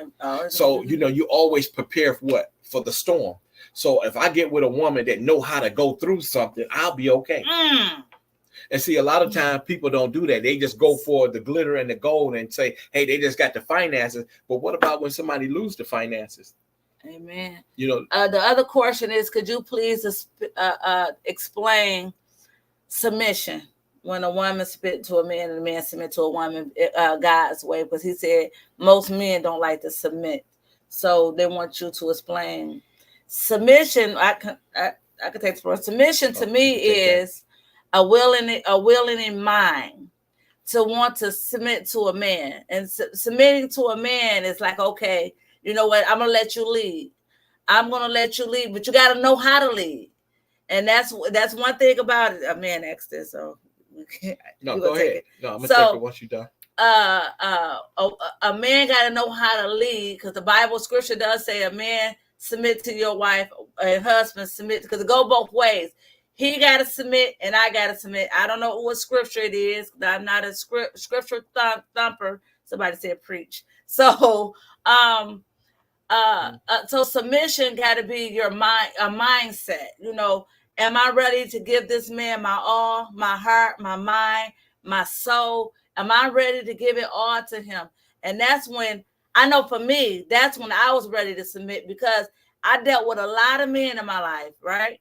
That knew how to take control, but was trying to be in control. He took control and said, this is what it is, and this is how it's going to go. And I watched the way he moved, but if it's some things that I feel like it ain't moving right, baby, we're going to do it this way. And so that's why I was willing to submit to him. Go ahead, baby. Well, submission and submitting means that submitting means that in terms for me, it's like, you know, letting my guard down. And, you know, for a woman to submit to the man, it's like, you know, it's not like she's letting me be a man. You know, I'm going to be who I was designed to be, you know, an alpha male. And I think for a woman, when a woman do submit to a man, is that she watch him and she sees that he know how to lead. So that's the part there. When you get in a relationship, you don't automatically just submit to a man. You have to watch and see if he's actually a leader, that you can let your guard down and submit to him and say, okay, he's going to lead, you know, my life, you know, that, you know, I'm going to submit to him.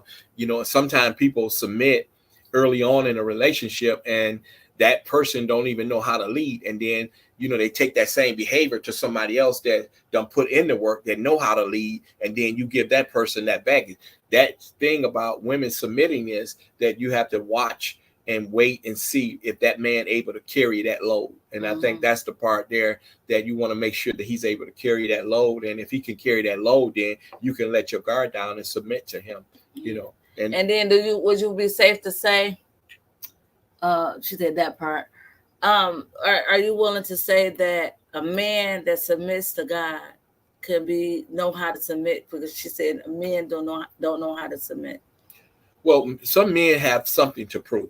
You know, men have something to prove. They want to prove something, you know, and that's the reason why men don't know how to submit to women, because they have something to prove. And in doing so, you know, they don't submit because they always feel like they have something to prove. But I think that if women really take the time out for that man, you know, instead of just putting him down and just lift him up while he's going through that process, he won't have nothing to prove. He got to prove that he's a man. He got to prove that he's provider. He got to prove that he's a good father. Everything that he has to prove. So in terms of him doing that, you know, you have to give him a chance. So, you know, that's where the submitting part comes in, that he's able to submit to you because he's done so much proving. And some women just keep it going. He's constantly got to prove who he is and what he's doing. Not cheating or what he's going. It's just so much. And that's why men don't usually submit, you know, because they have so much to prove, and women don't allow them to submit. So I think, you know, in my opinion. Any more questions? I hope I'm seeing them because we're looking far away. So if y'all see me scrunching, just know. Any questions, please ask any questions that y'all like to answer. Surviving marriage. Surviving marriage. This is what we're talking about today, because I want to see marriages thrive. I want to see marriages work. Me and my husband try to get everybody we know that's with somebody, get them married off, because marriage is beautiful. Yeah, people say it ain't nothing but a piece of paper, but let me tell you something. I don't look at it like a piece of paper. It's a union that's joined together, that's willing to make it about each other. That's you both. Well done. Thank you. She said, well done. Thank you. So we're willing to make it work. That's what it is. It ain't not about a piece of paper. I love to go stand in front of the judge and or the priest and they say yes, okay, and I say I do, I did, and I still do. Yes. We got 10 years down and a lifetime to go. My marriage is gonna work until unalive do us apart. No. And marriage, no. The comment here is, do you think marriage is for everybody? No, it's not. Marriage is not for everybody, because everybody don't want to put in that work. Everybody don't want that commitment, and when you don't go in there for the right reason, it's not for you. You have to go in there with that commitment, saying that, not just taking the vows for granted, right? Because we see a lot of marriages fail, right? Because even with the vows, even when people write their own vows, but the traditional vows, it says to death do you part. People don't, it don't go that route because people give up too fast. People willing to give up, really fast, that, they feel like, yeah, they're going to be perfect in the marriage, but no relationship is perfect, that you're going to have some ups and downs. You're going to have some trials and tribulation. It's all about how far are you willing to make this marriage work, and it's going to be some work to do. If you go to your job, if you just go in there and sit around, you think it's going to work out for you? It ain't going to work out for you. They're going to have you out the door. Excuse me, I'm sorry. We are streaming on Facebook, YouTube, and TikTok. Facebook, we streaming on 4 different Facebook pages or 2 Facebook pages. We can't see y'all messages, but I will go through and see if y'all left any message, and we will comment. I would love to be catered to one man. That's my dream. And you know what? It would happen. It would happen because I was there. I was there dealing with a lot of trauma, a lot of brokenness, brokenhearted. I was there, but let me tell you, a lot of relationships is toxic. Why? Because the man is unhealed, the woman is unhealed, and there is a ticking time. I'm on TikTok, so I can't say the word, but y'all know what I'm talking about. And the man got to be healed and a woman got to be healed to really make it work and make it a want-to thing. It got to go 2 ways. Women, we can't force no man to get married. When I started messing around with Chosen, I was ready to get married at the day after we started messing around. I was ready. I was thirsty. I'm being honest. I was ready to get married. I was a thirsty sister. Y'all hear me? I was ready to get married. And yeah, and then I was engaged to a whole other man dealing with him. But I just knew that situation wasn't working. Oh, you knew that. Don't look like that. So the thing about it is that dealing with a man or dealing with a woman take time, because we all dealing with some type of unhealed trauma, and that's what make relationships toxic, make people hurting and things like that. So, I prayed to ask the Lord for him to open up to me because I knew he was troubled. I knew he was going through something, and he never wanted to talk about it. But it was one day I went to church, I promise you. The pastor said, men that you want to open up to you, men that you want to pray for, you want God to speak to them, write their name down on a piece of paper. I wrote his name down there and put it on there. I put a lot of other men's name down there, but I put his name down there too. Lord have mercy. And so what I did was pray for him more. I prayed for him more because I just liked it. His style. I liked the things he do. I liked the way he move. I liked the way he worked. I liked the way he, will speak to me. Now, this man will always sing to me. And I'm sitting in his truck while we going somewhere. And I said, well, how many women do you sing to? Just you. He told me just me. But it was up to me to believe it. And I know it was a white lie, but hey, a red lie. Just a red lie, not a white lie. A red just you. Just you. I only sing to you. That's it. You was only singing to me? That's it. And one of the other things, guys, I want to tell you in surviving marriage, I think it's important. In surviving marriage, I think, in my opinion, is that stop looking at other people's marriages and seeing how their marriages is, and then expect for your marriage to be like theirs. Honey, it's not going to work. Don't do it. If you're looking at other women and seeing how their husbands are taking care of them and taking them out to dinner and all this, everything glitter ain't gold. Everything that you see ain't true. Can I tell you that again? Everything you see is not true. When you seeing somebody and that husband is doing all that for the wife and everything, and you want your life to be like theirs, and then now your marriage is breaking down because you're applying pressure on your husband because you want your husband to do what I'm sorry, is a question said, so what does writing his name on a piece of paper do? Can't you just pray for him? We were praying for men all around the world. He said, write 10 men name down that you want to really pray for, but we're praying for men in general. So that's why his name went on that paper. Yes, we could pray for them right out, but that was too many names and faces to go through my brain at the time. So I had to write it down. Lord have mercy.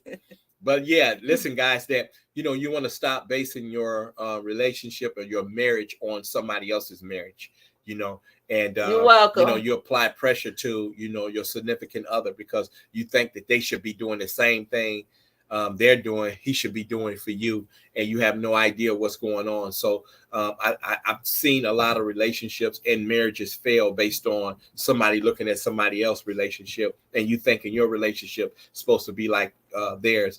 Your girlfriends, when you're talking to your girlfriend, she's saying, oh, my husband, he taking me to Tiffany and he doing this and he doing that. But then, your husband ain't taking you to Tiffany. He taking you to Burger King. He taking you to Wendy's or something, And, what you say? And you looking like, and then you so sick of her telling you that she going to Tiffany and what's them other bad companies that But one thing she ain't telling is how he treated. He treated like pretty crap. That's what I'm talking about. Pretty crap. Your husband treating you like the stars in the sky, the diamonds in the ruffle. He treating you, but you looking at all what this other man is doing for this woman. And it ain't like that. Like, I got married friends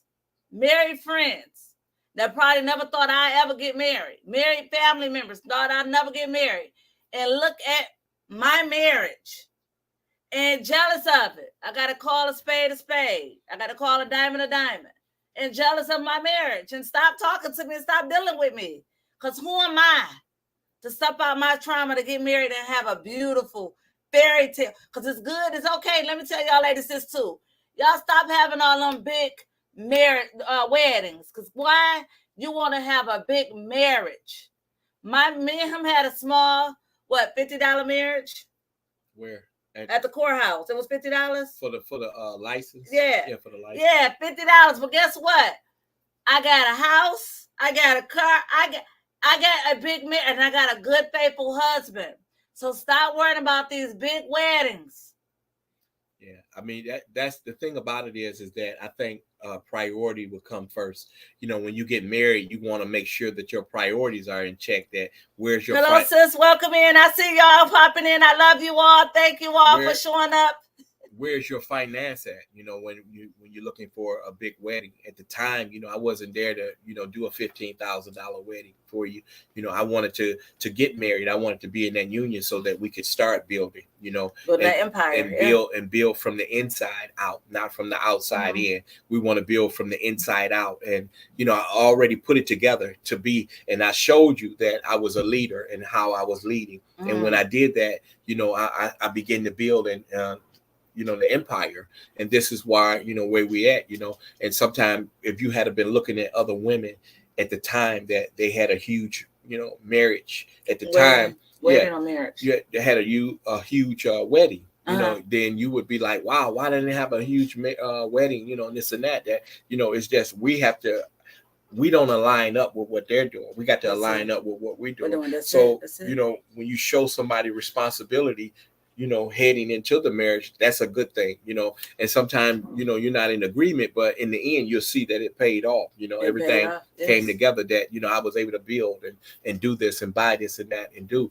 and that's how, you want somebody, longevity. That's what you call longevity. In a marriage, that you're making smart decisions, that you're not going to go out and spend $15,000, right out and don't even have a home yet. We're sleeping in our car, but we're gonna spend $15,000. Or you're staying with family, right? You spend $15,000 to $20,000 on the wedding, right? And we're staying with family. That don't make sense. Don't make sense. And then if I'm, and you know, in your family house or you in my family house, now it's not gonna work out automatically, right?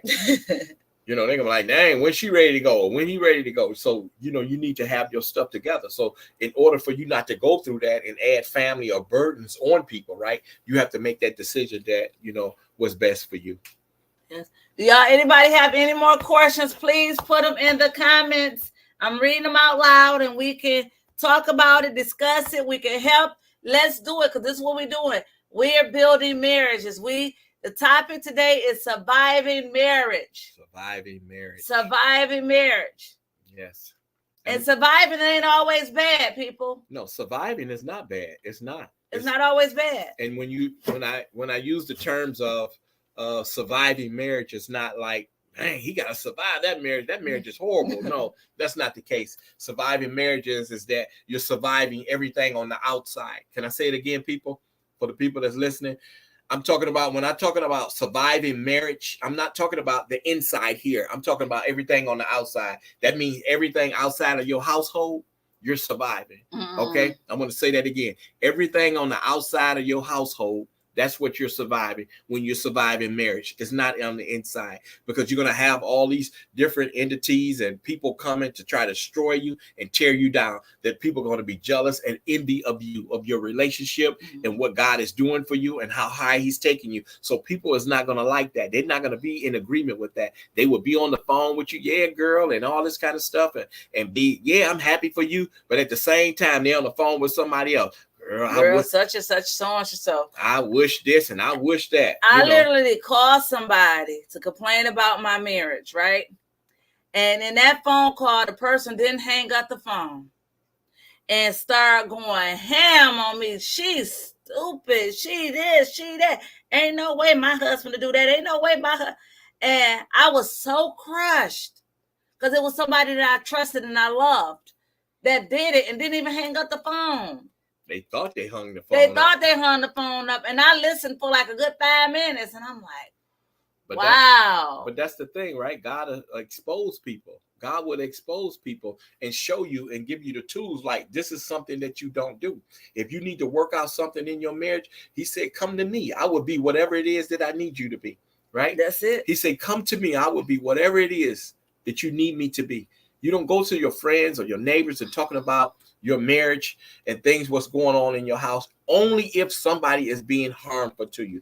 That's when you start making calls. Don't never hold that in. If somebody is being harmful to you, you get on the phone, you let somebody know. So now that they know what's going on. So if something happened, but if you having trouble in your marriage where, you know, you're trying to work things out and you're trying to get equally yoked, and one person is hanging out a little while and you think you seen him with Sue Ann and all this kind of stuff, don't call your girlfriends and all this kind of stuff. You address that problem with that person when they come in. You figure that out, because a lot of times you're going to start having a bunch of people not like that person. And then when y'all fix it, it ain't fixed over there. That's it. They still not going to like that person. Y'all a happy union now. Y'all done worked it out. God is in the midst. But now they've never healed from what you done told them. And how you going to be mad at somebody else's stuff? How you going to not be healed from somebody else told you? Because they invested their business in it, and you put them in it. That's the reason why they ain't healed. And then you'll turn around, oh, he's a good man now. He do this and that, and be like, girl, I wouldn't chance that. If he did that one time, and you know what I'm saying, he talked to Helena, you know he gonna talk to Helena again, and all this stuff. Helena. He said Helena. Helena. You know, you got some hell in it. Helena. He talked to Helena. You know, girl, he ain't gonna change. But then, can I tell you something? People can see more than you can see. People see that you got a good woman. People see that you got a good man, but they don't want it to work out. So they'll be like, yes, oh, yeah. You know, they're going to call him. He had the nerve to talk to Helena. And you sit up there, you stupid, and all this kind of stuff. I had people calling me, Lawana, I saw Chosen. And me, I had to, what you don't Hold on.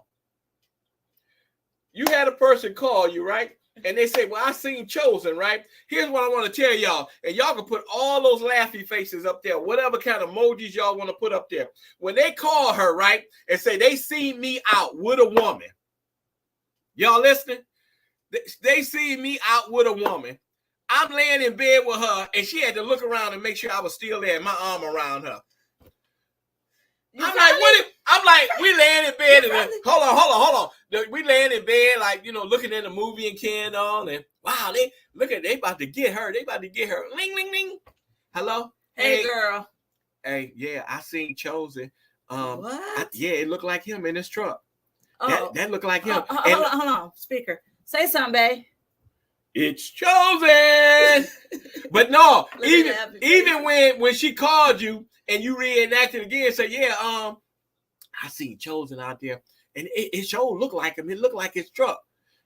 It looked like, I think she had red hair, and you have to look around like, oh, is this Chosen? Chosen, this you? Yeah, I'm right here. What did you looking at? Because when she got the call, it wasn't no speaker. Hold on. It wasn't no speaker. So she had to really figure out, was I really next to her? And I'm like, and then I'm like, what are you looking like that for? She's like, she muted. Oh, she called her saying that. And then you put it on speaker, and I'm like, who else is here? But that's the thing. We riding up Grand River. Somebody pulled up on the side of us, blowing their horn, and looked up in the truck. Now they car low, looked up in the truck, saw me. Oh, I just want to make sure there wasn't another woman in there. Hey, listen, and I'm telling you guys this, that, when people, they're jealous of you and they're jealous of your relationship, they would do anything to destroy you. And if you're weak-minded, you will go along with the stuff. You will go along with it.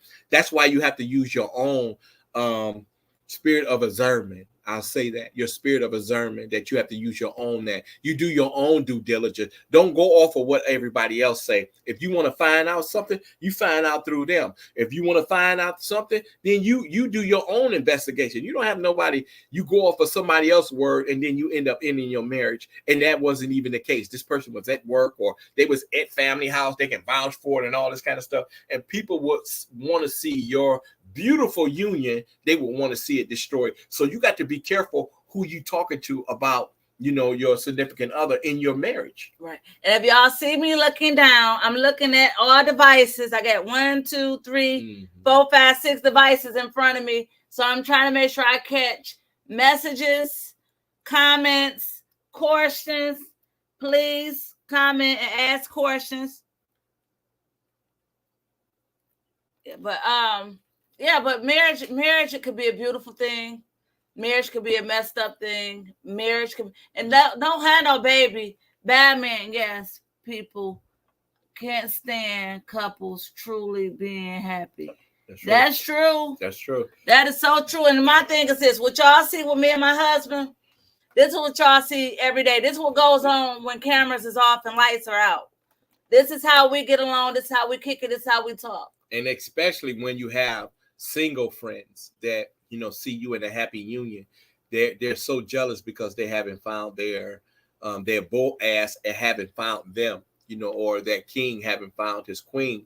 They become jealous. And I've seen that, with people that we had around us, and people have told us that, about our union, that they look up to us. And they watching our marriage. In our marriage, and it's not that something that we put on.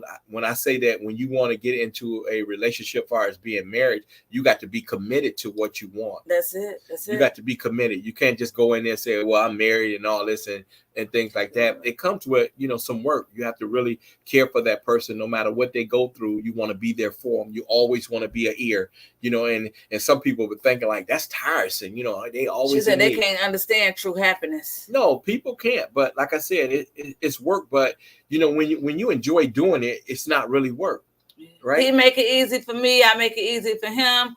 We're friends. We're roommates. We homie lover friends. We whatever we need to be at that moment. That's who we are. We could be I have a thing with him. It's like, this is early on in the marriage. You know what? I don't even want to talk to my husband. No, I want to talk to my friend. Can I talk to my friend? Yeah, you can. And that's the thing about it. I open up to him about him, and he'd go off on him to me about him. And then if he come to me, I do the same thing. I'm like, she did what? You know what, best friend? I'll take you out. I'll buy you some coffee, best friend. Don't even worry about her. I'll check her later. And this is how we do it. Yeah, we make it fun and we make it happy. Yeah. So if I don't want to really talk to my wife, I tell her, look, you my girlfriend now. I want to talk to my girlfriend. My wife is tripping, and she said, well, I'm going to get on her, and then I can go back to her. It's all about what makes it work for you. You want to, in that union, because you're going to have a lot of trials and tribulation in your relationship or your marriage. And it's all about what you make of it, That's it. And you got to be willing to go that length. And it's easy to give up. That's it. That's so true. It's easy to give up. That's why you got to be willing to stick and stay and make it work. But name calling is not good. Putting your hands on someone is not good. Y'all not each other's child. And you're not supposed to put your hands really on your kids, but that's a whole nother show. But however, learn how to work together and trust one another. Even if you got a man that you're married to that's doing some things that you don't like, what you do. Because I had a lady across the street from me. She's the older lady. She checked me. She said, baby, you married. You come out here in some jogging clothes and your hair with a hat on. She said, girl, learn how to do your hair and put on you a mini skirt and walk around your husband to make sure he see when he's looking at other women, he see you. And she wasn't even married. She was a single woman. You got to learn how to fix yourself up and be sassy. Ladies, we got to get back to giving these men with the reason why they married us. Learn, go to YouTube University to teach you how to do your hair. It's these apps out here that you can get you some clothes, fix yourself up and say, okay, I'm about to go grocery shopping and put on you a short skirt and a cute shirt, as long as you ain't no crazy relationships. And put on a short mini skirt to go to the grocery store. Okay, well, go ahead and finish. I thought that was some good advice. I thought that was some good advice. We don't know what happiness behind the curtains. Don't fool us. That is what smooth. That's a smooth ride. I don't know what that's about, but okay. Yeah, every relationships and things like that behind closed doors ain't all peaches of cream. I had somebody tell me, everybody put this persona on social media and no, it's not behind. Only if y'all can be a fly on the wall. That's true, though. It's true, though. Everything that is not what it appeared to see. What it appears. She said a short mini skirt. Hubby said, nah. It's a no for me. It's a no for him. It's a no for but me. I'm just saying, spice it up. Y'all don't got to put on a mini skirt, but put on something cute. Let them see what they used to see when they first married you. Now, let me tell y'all, I was hourglass body when he first met me. I had all the curves in the right places. My edges was right. I dressed right. But once I got married, I picked up some weight. My hair started turning a little gray. I started losing teeth. I'm being honest. And he used to have some waves. And look at him. He bald head now. And you got to still, because them looks going to change. So don't marry a man for his looks. I didn't marry him for his looks. I promise I didn't. But he was a nice looking brother. He a nice looking brother. I was going to say it was, but you are a nice looking brother. And so the thing about it is that you got to learn to love people and want the willingness to grow old. Don't go looking for a man for money. Don't expect the man to call you every 5 minutes because they're not. This man right here do the same thing he did when we met. Don't answer his phone. One time I got his butt good. I texted him and told him the police got me. And they got me stretched out. Because he went out his phone. Oh, baby, I'm scared. Oh my God, the police. Baby, they got stuff drawn on me. I don't know what to do. Come get me. And I'm sitting in the car. And I scared him so bad. He said, baby, where you at? I said, you went answer your phone. Why does it matter? He said, baby, where you at? We'll talk about that later. This girl sounds like a doggone movie. I said, I was just playing. He said, don't play like that. He was mad. Learn how to answer your phone. But ladies, some men don't like to talk. I'm not even, I don't like to send text messages and emails. I don't. I had to tell a lot of people that I don't. Okay. And so with him, he still don't answer his phone. And he didn't answer when we met. I used to curse him out in text messages. And I even wrote him a 5-page letter and closed it with a kiss. and put $5 in there. Do y'all know he still got that same letter and that same $5 from 13 years ago? She said, "Why is it that men don't like to talk?" Wow. I think though, for me, is that we Facebook. If y'all got messages, put them in the comment. I'm reading them. I feel like that, it fall on deaf ears. Whatever I have to say may not be valid. And I'm not saying that for you, that, just coming up, that whenever we're talking, to a woman, that it fall on deaf ears. It's really based on all about what you say and what you want and how you want to do it and whatever. So men kind of sit back and they just listen. They don't like to talk. And then when you call, they just listen. If you notice that, when you call a man, you be like, yeah, okay, okay. All right. They're not really giving you conversation, but until you really, break down those barriers, with that man, that, where he'll be able to open up and be able to start expressing himself. Because men, we don't like to express ourselves because sometimes it's just, it falls on deaf ears, and that thing has to be broken down. But that's just become a part of me. I'm just not a phone person though. But, I've learned that, when I'm out or she out, I have to make sure my phone is available. When she did that incident where she talking about the police was on her or whatever, she had me in an uproar then. And I want to chime in on her question. Yeah, so go ahead. I'm going to chime in on your question too. Why men don't like to talk? Men don't like to talk if they don't feel like you're trustworthy. Can they trust you with some of the things they got to say? Can they trust you and open up to you? This man opened up to me about some stuff, and all I can do is hug him, and I just start crying and praying with him. Some men is like, if they're not trustworthy, they done been through some type of trauma that they don't even want to open up and talk to you about it. Because if you always fussing and throw the smallest things in their face, they can't trust you with something big. Yeah, and then a lot of times, when a situation come up, and you trusted that person, you become vulnerable with that person. And the minute y'all have a breakdown in the relationship, they'll bring all that vulnerability that you brought up to them. They'll bring that back, to a man. And it feel like that, he feels weak, when a woman does that. So that's the reason why men hold back significantly and don't like to talk. So, but, when they really feel that they can trust you, they will begin to open up. And that's when, I felt like I could trust her. I begin to open up and expose myself and be vulnerable and let her know, the things that, going on in my life and the things that I've been through in my life. And, so that, I can be able to get through it. And now that you're my partner, that we'll be able to get through it together. She said, Missy says, I have a guy tell me he has clinical depression, PTSD, and has periods of times when he shuts down. And some men do. Yeah. That is so true, because it's real in men. And do y'all know, ladies, stress can mess up a man's sex life? And y'all just don't know that. It can mess up, stress can really mess up a man's libido. So you got to be a man's peace and not his problems. And trauma does that to men go through a lot, because we're born to be protectors, and we go through a lot of things.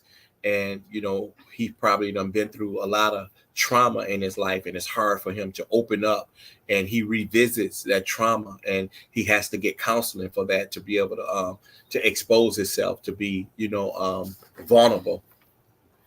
But what do I do to get him out of that shutdown episode? Well, I think, in my opinion, that you talk to him, and you have to come at him in a different way. You can't come at him the same way as you would do on a daily, a regular person, because that's not where the trauma is. The trauma is not in the regular person. The trauma is in that hitting person, that person that's hiding. That's where the trauma is.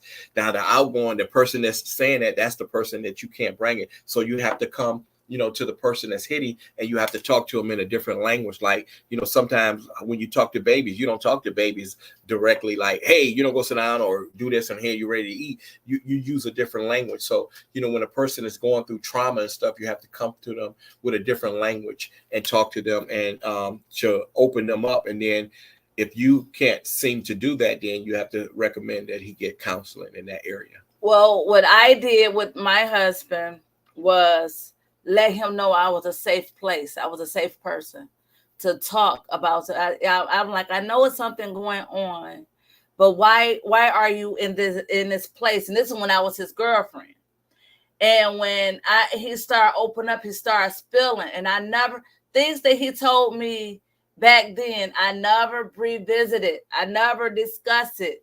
Because the thing about it, men invested that and told women that, and the women threw it in their face. They don't know if they could trust you.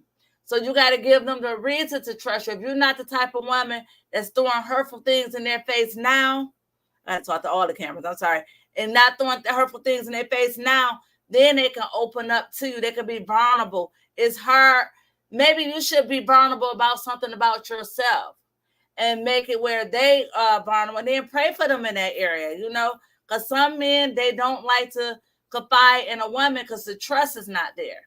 Let me read this other message. Yeah, and everybody, I am a very smart man. Yeah, everybody don't need counseling. Everybody may not go to counseling. Everybody may not get through to counseling that way. Okay, I'm sorry. I want to read this. I am a very smart man and often smarter than the therapist, but I took your advice. Thank you. That's what I'm saying. See, that's what I had read it. I was just saying that everybody is not going to need counseling. Like, some people don't have to go to marriage counseling, to strengthen their marriage. Everybody don't have to go to the pastor and tell the pastor about what's going on about your husband.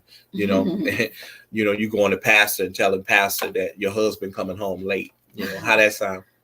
How that sound, people? You're telling the pastor that your husband came home late. You're in therapy like that. You're taking on those sessions.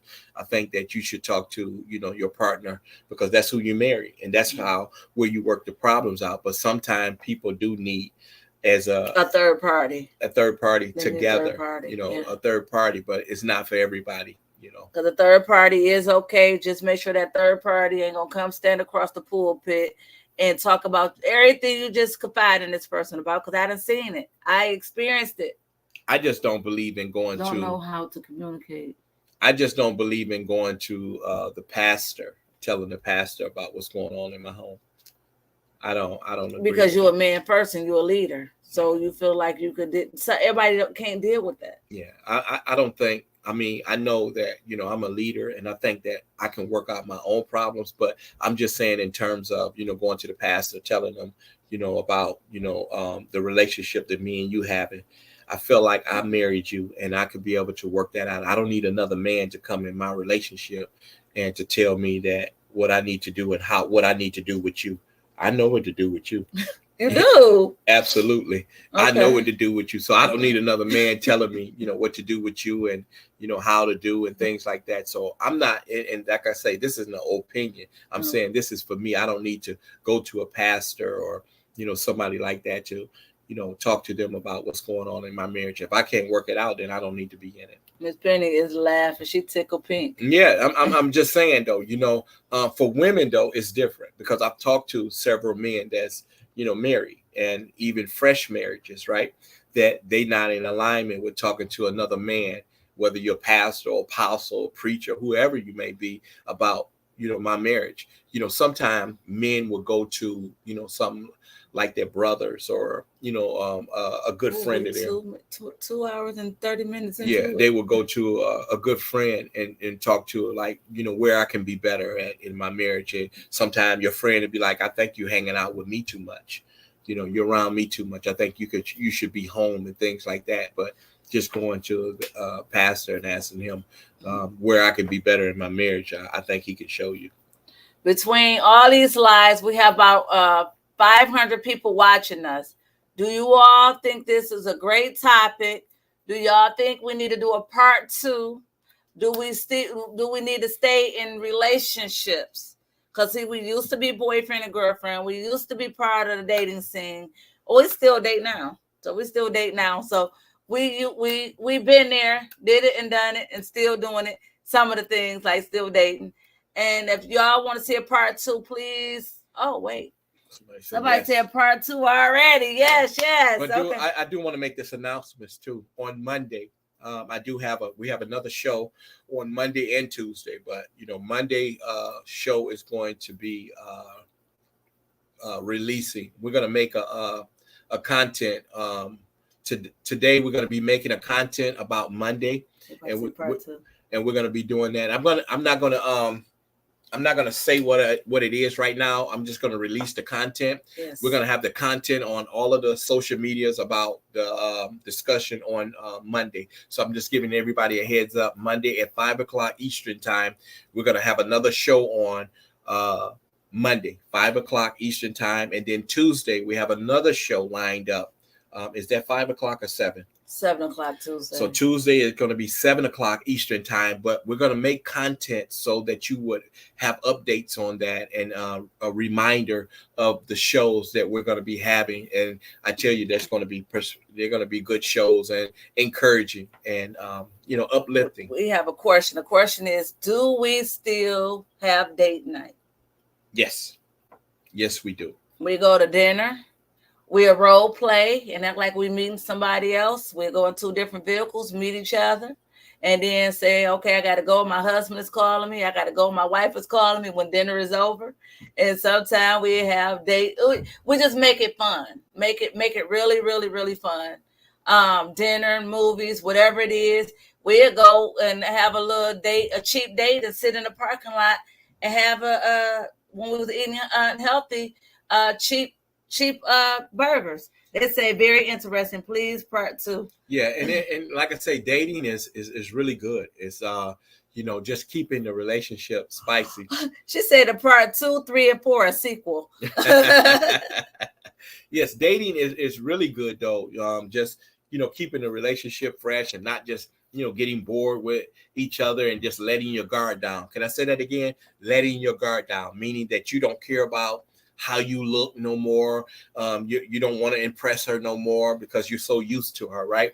No, I always want to be where I'm impressing her and, putting my best on for her and I want to tell you people this too, though. Even if you're in a relationship, you don't want to put your best on leaving out for somebody else. You want to make sure that you put your best on while you're with your significant other, not just when you go on to work and you're putting your best on for when you go out to work and things like that. You want to make sure you're putting your best on for your significant other. That's keeping the relationship fresh. Can we do that every day? Absolutely not. It's okay to have down days and stuff like that, but you want to make sure you want to always keep your partner interested in you. That's it. That's either going to bed, that's even waking up, walking around the house. Just do something to trigger them, ladies. Trigger that man, and if you gotta get a red one or a black one, put on something sexy and just see what they say. You don't want the first thing I say is like, man, the hell you get that at? I ain't seen that before. I just got it. That's what I say. Where did you get that at? What the world? She said that's what a good man. They said that's what a good man do. I say like, they because I don't want to call no names and mess up no names, but they, them, yes. But right. And what the world? Where do you get that at? But that's what we got to do, ladies. Bring the fire back. I don't care if you got 3, 4 toddlers and you got to clean the house. Pick one day, clean the house. The next day, go get something cute and just walk around the house. I don't care if it's a maid outfit. Do what you got to do. And you know what I think, though, in my opinion, that, like when you have husband and wife, right? And you're in the home and you're doing your thing and I'm doing mine, and it's, we just living our lives in the house, right? You have so much other things that you're doing and I got things that I'm doing and we're not being selfish. And I think that you don't want to be selfish, that she does have things that she has to do on her own that, events and things like that she has planned. And I don't want to be selfish and say that I want all of that time. I understand that. And sometimes when you're married, sometimes you get selfish and you want all of their time. All of their time. And it's not fair. It's not fair. And sometimes it have a breakdown in the relationship when you start trying to take all of your significant other time. They're not there to give you all of their time. They have a life of their own. You understand what I'm saying? They have a life of their own. Like I say, I have hobbies that I like to do. She have hobbies. You know, she likes to do content and this and that and all that kind of stuff. And I have hobbies that I like to do. And once you start taking away from things that people like to do, it becomes a problem, right? You just name my hobbies. Why you ain't name yours? Well, I like remote control cars. I like doing my cars. Okay. And you just let everybody know my hobbies. Yeah. I like remote control cars. I like running them. My remote control cars go up to 80 miles an hour. I love them. And ladies, I want to just say this, and I'm talking strictly to the ladies. Love yourself. Know who you are. Know that you are valuable. Know your worth. Okay. And another thing is that our body's going to change. Our hair going to change. Our looks going to change. We're going to change. Let me tell you, I was 130 pounds when I met him. Now I stand on the scale. I'm 185. I'm not going to tell a story about my age. I'm 185. My age, my size. I'm 185. Yes. I'm 185. So we stand on the scales, but let me tell you, we could be thicker than a Snicker and still look good. We could still be thicker than a Snicker, but I'm trying to drop this weight. I'm trying to lose some weight. I hear you, sister. I know my worth. Amen. Yeah. And I mean, like I said, you want to drop the weight or whatever, but it's not no force of thing. It's just you just want to be a healthy person. Healthy. I'm not losing weight for him. I know I was got some health issues going on, and everything I Google and all the research I do is to do a healthy lifestyle change and lose some weight, because your height and your weight, and if you having body aches and pains, it don't go together. So you got to drop the weight. And you got to get yourself together. You got to make sure you're doing you. What's that, man? Right here in front of you. Oh, I got to look at everybody. I am just looking over there. I'm sorry. I had to look at everybody. So what you got to do is, I don't know why I keep looking that way. You got to really know your worth and get yourself in check, but do some things just to trigger that man's mind and his thoughts. Go to bed a little different, even though if he don't touch you, it's okay. It's fine. You know what you did your part. You went to bed looking sexy. You woke up looking like that. You woke up like this. Learn YouTube could teach you how to do your hair, your nails. They even got the little press-on gel nails, and you put a light on and cut and design your own nails. They even got designer nails on Amazon. At the dollar store now. You can fix yourself up. And my thing is this: change the way you moving, and it make that man thinking he want to stay at home because he want to know what you're doing.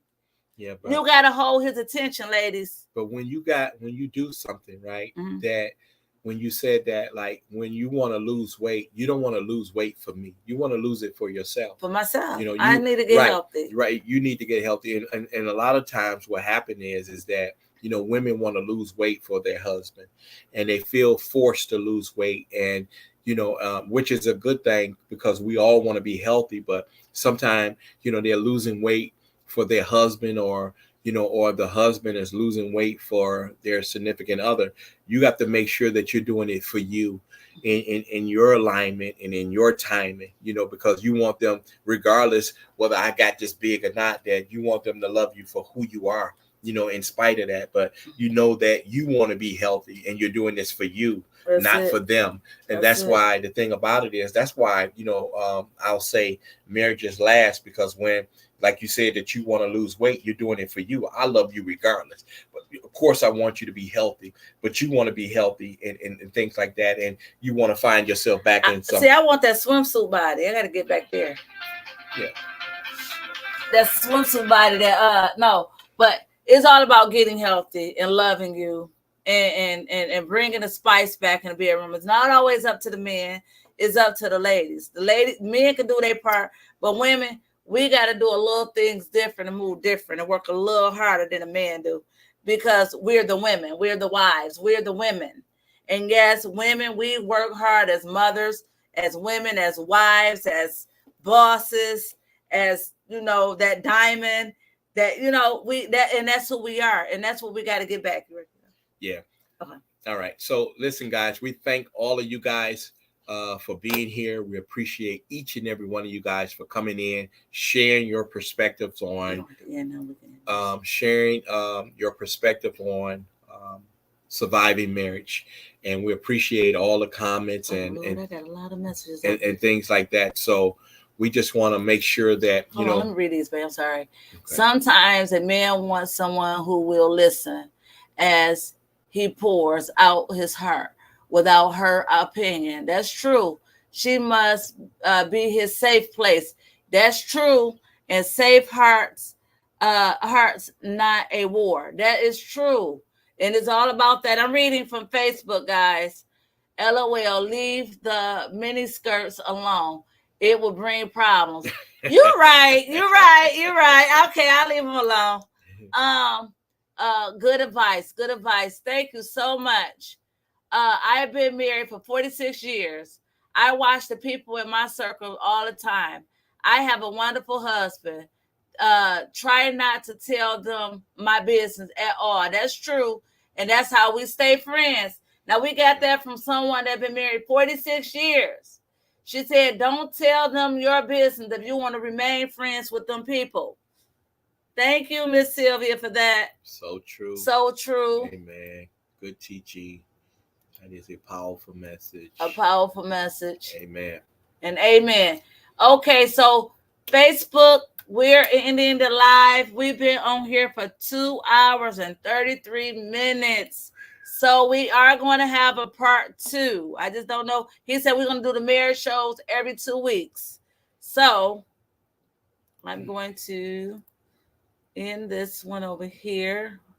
TikTok, stay right there. If y'all could find us on TikTok, come on over. What's this? Is this it?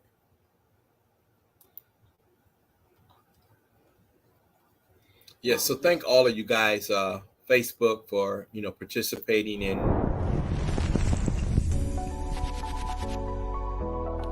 Hello, welcome to my website. I am LaWanna Kelly. I am an author. I am a life coach. I am a motivational speaker that's motivating and helping women all around the world heal from their pain and change their pain into purpose. Please explore my website and check out my book, Damaged Crown Still Shine, and my workbook, Fix Your Crown. Please join my emailing list as well. And always know that a damaged crown still shines, and there's always room to fix your crown.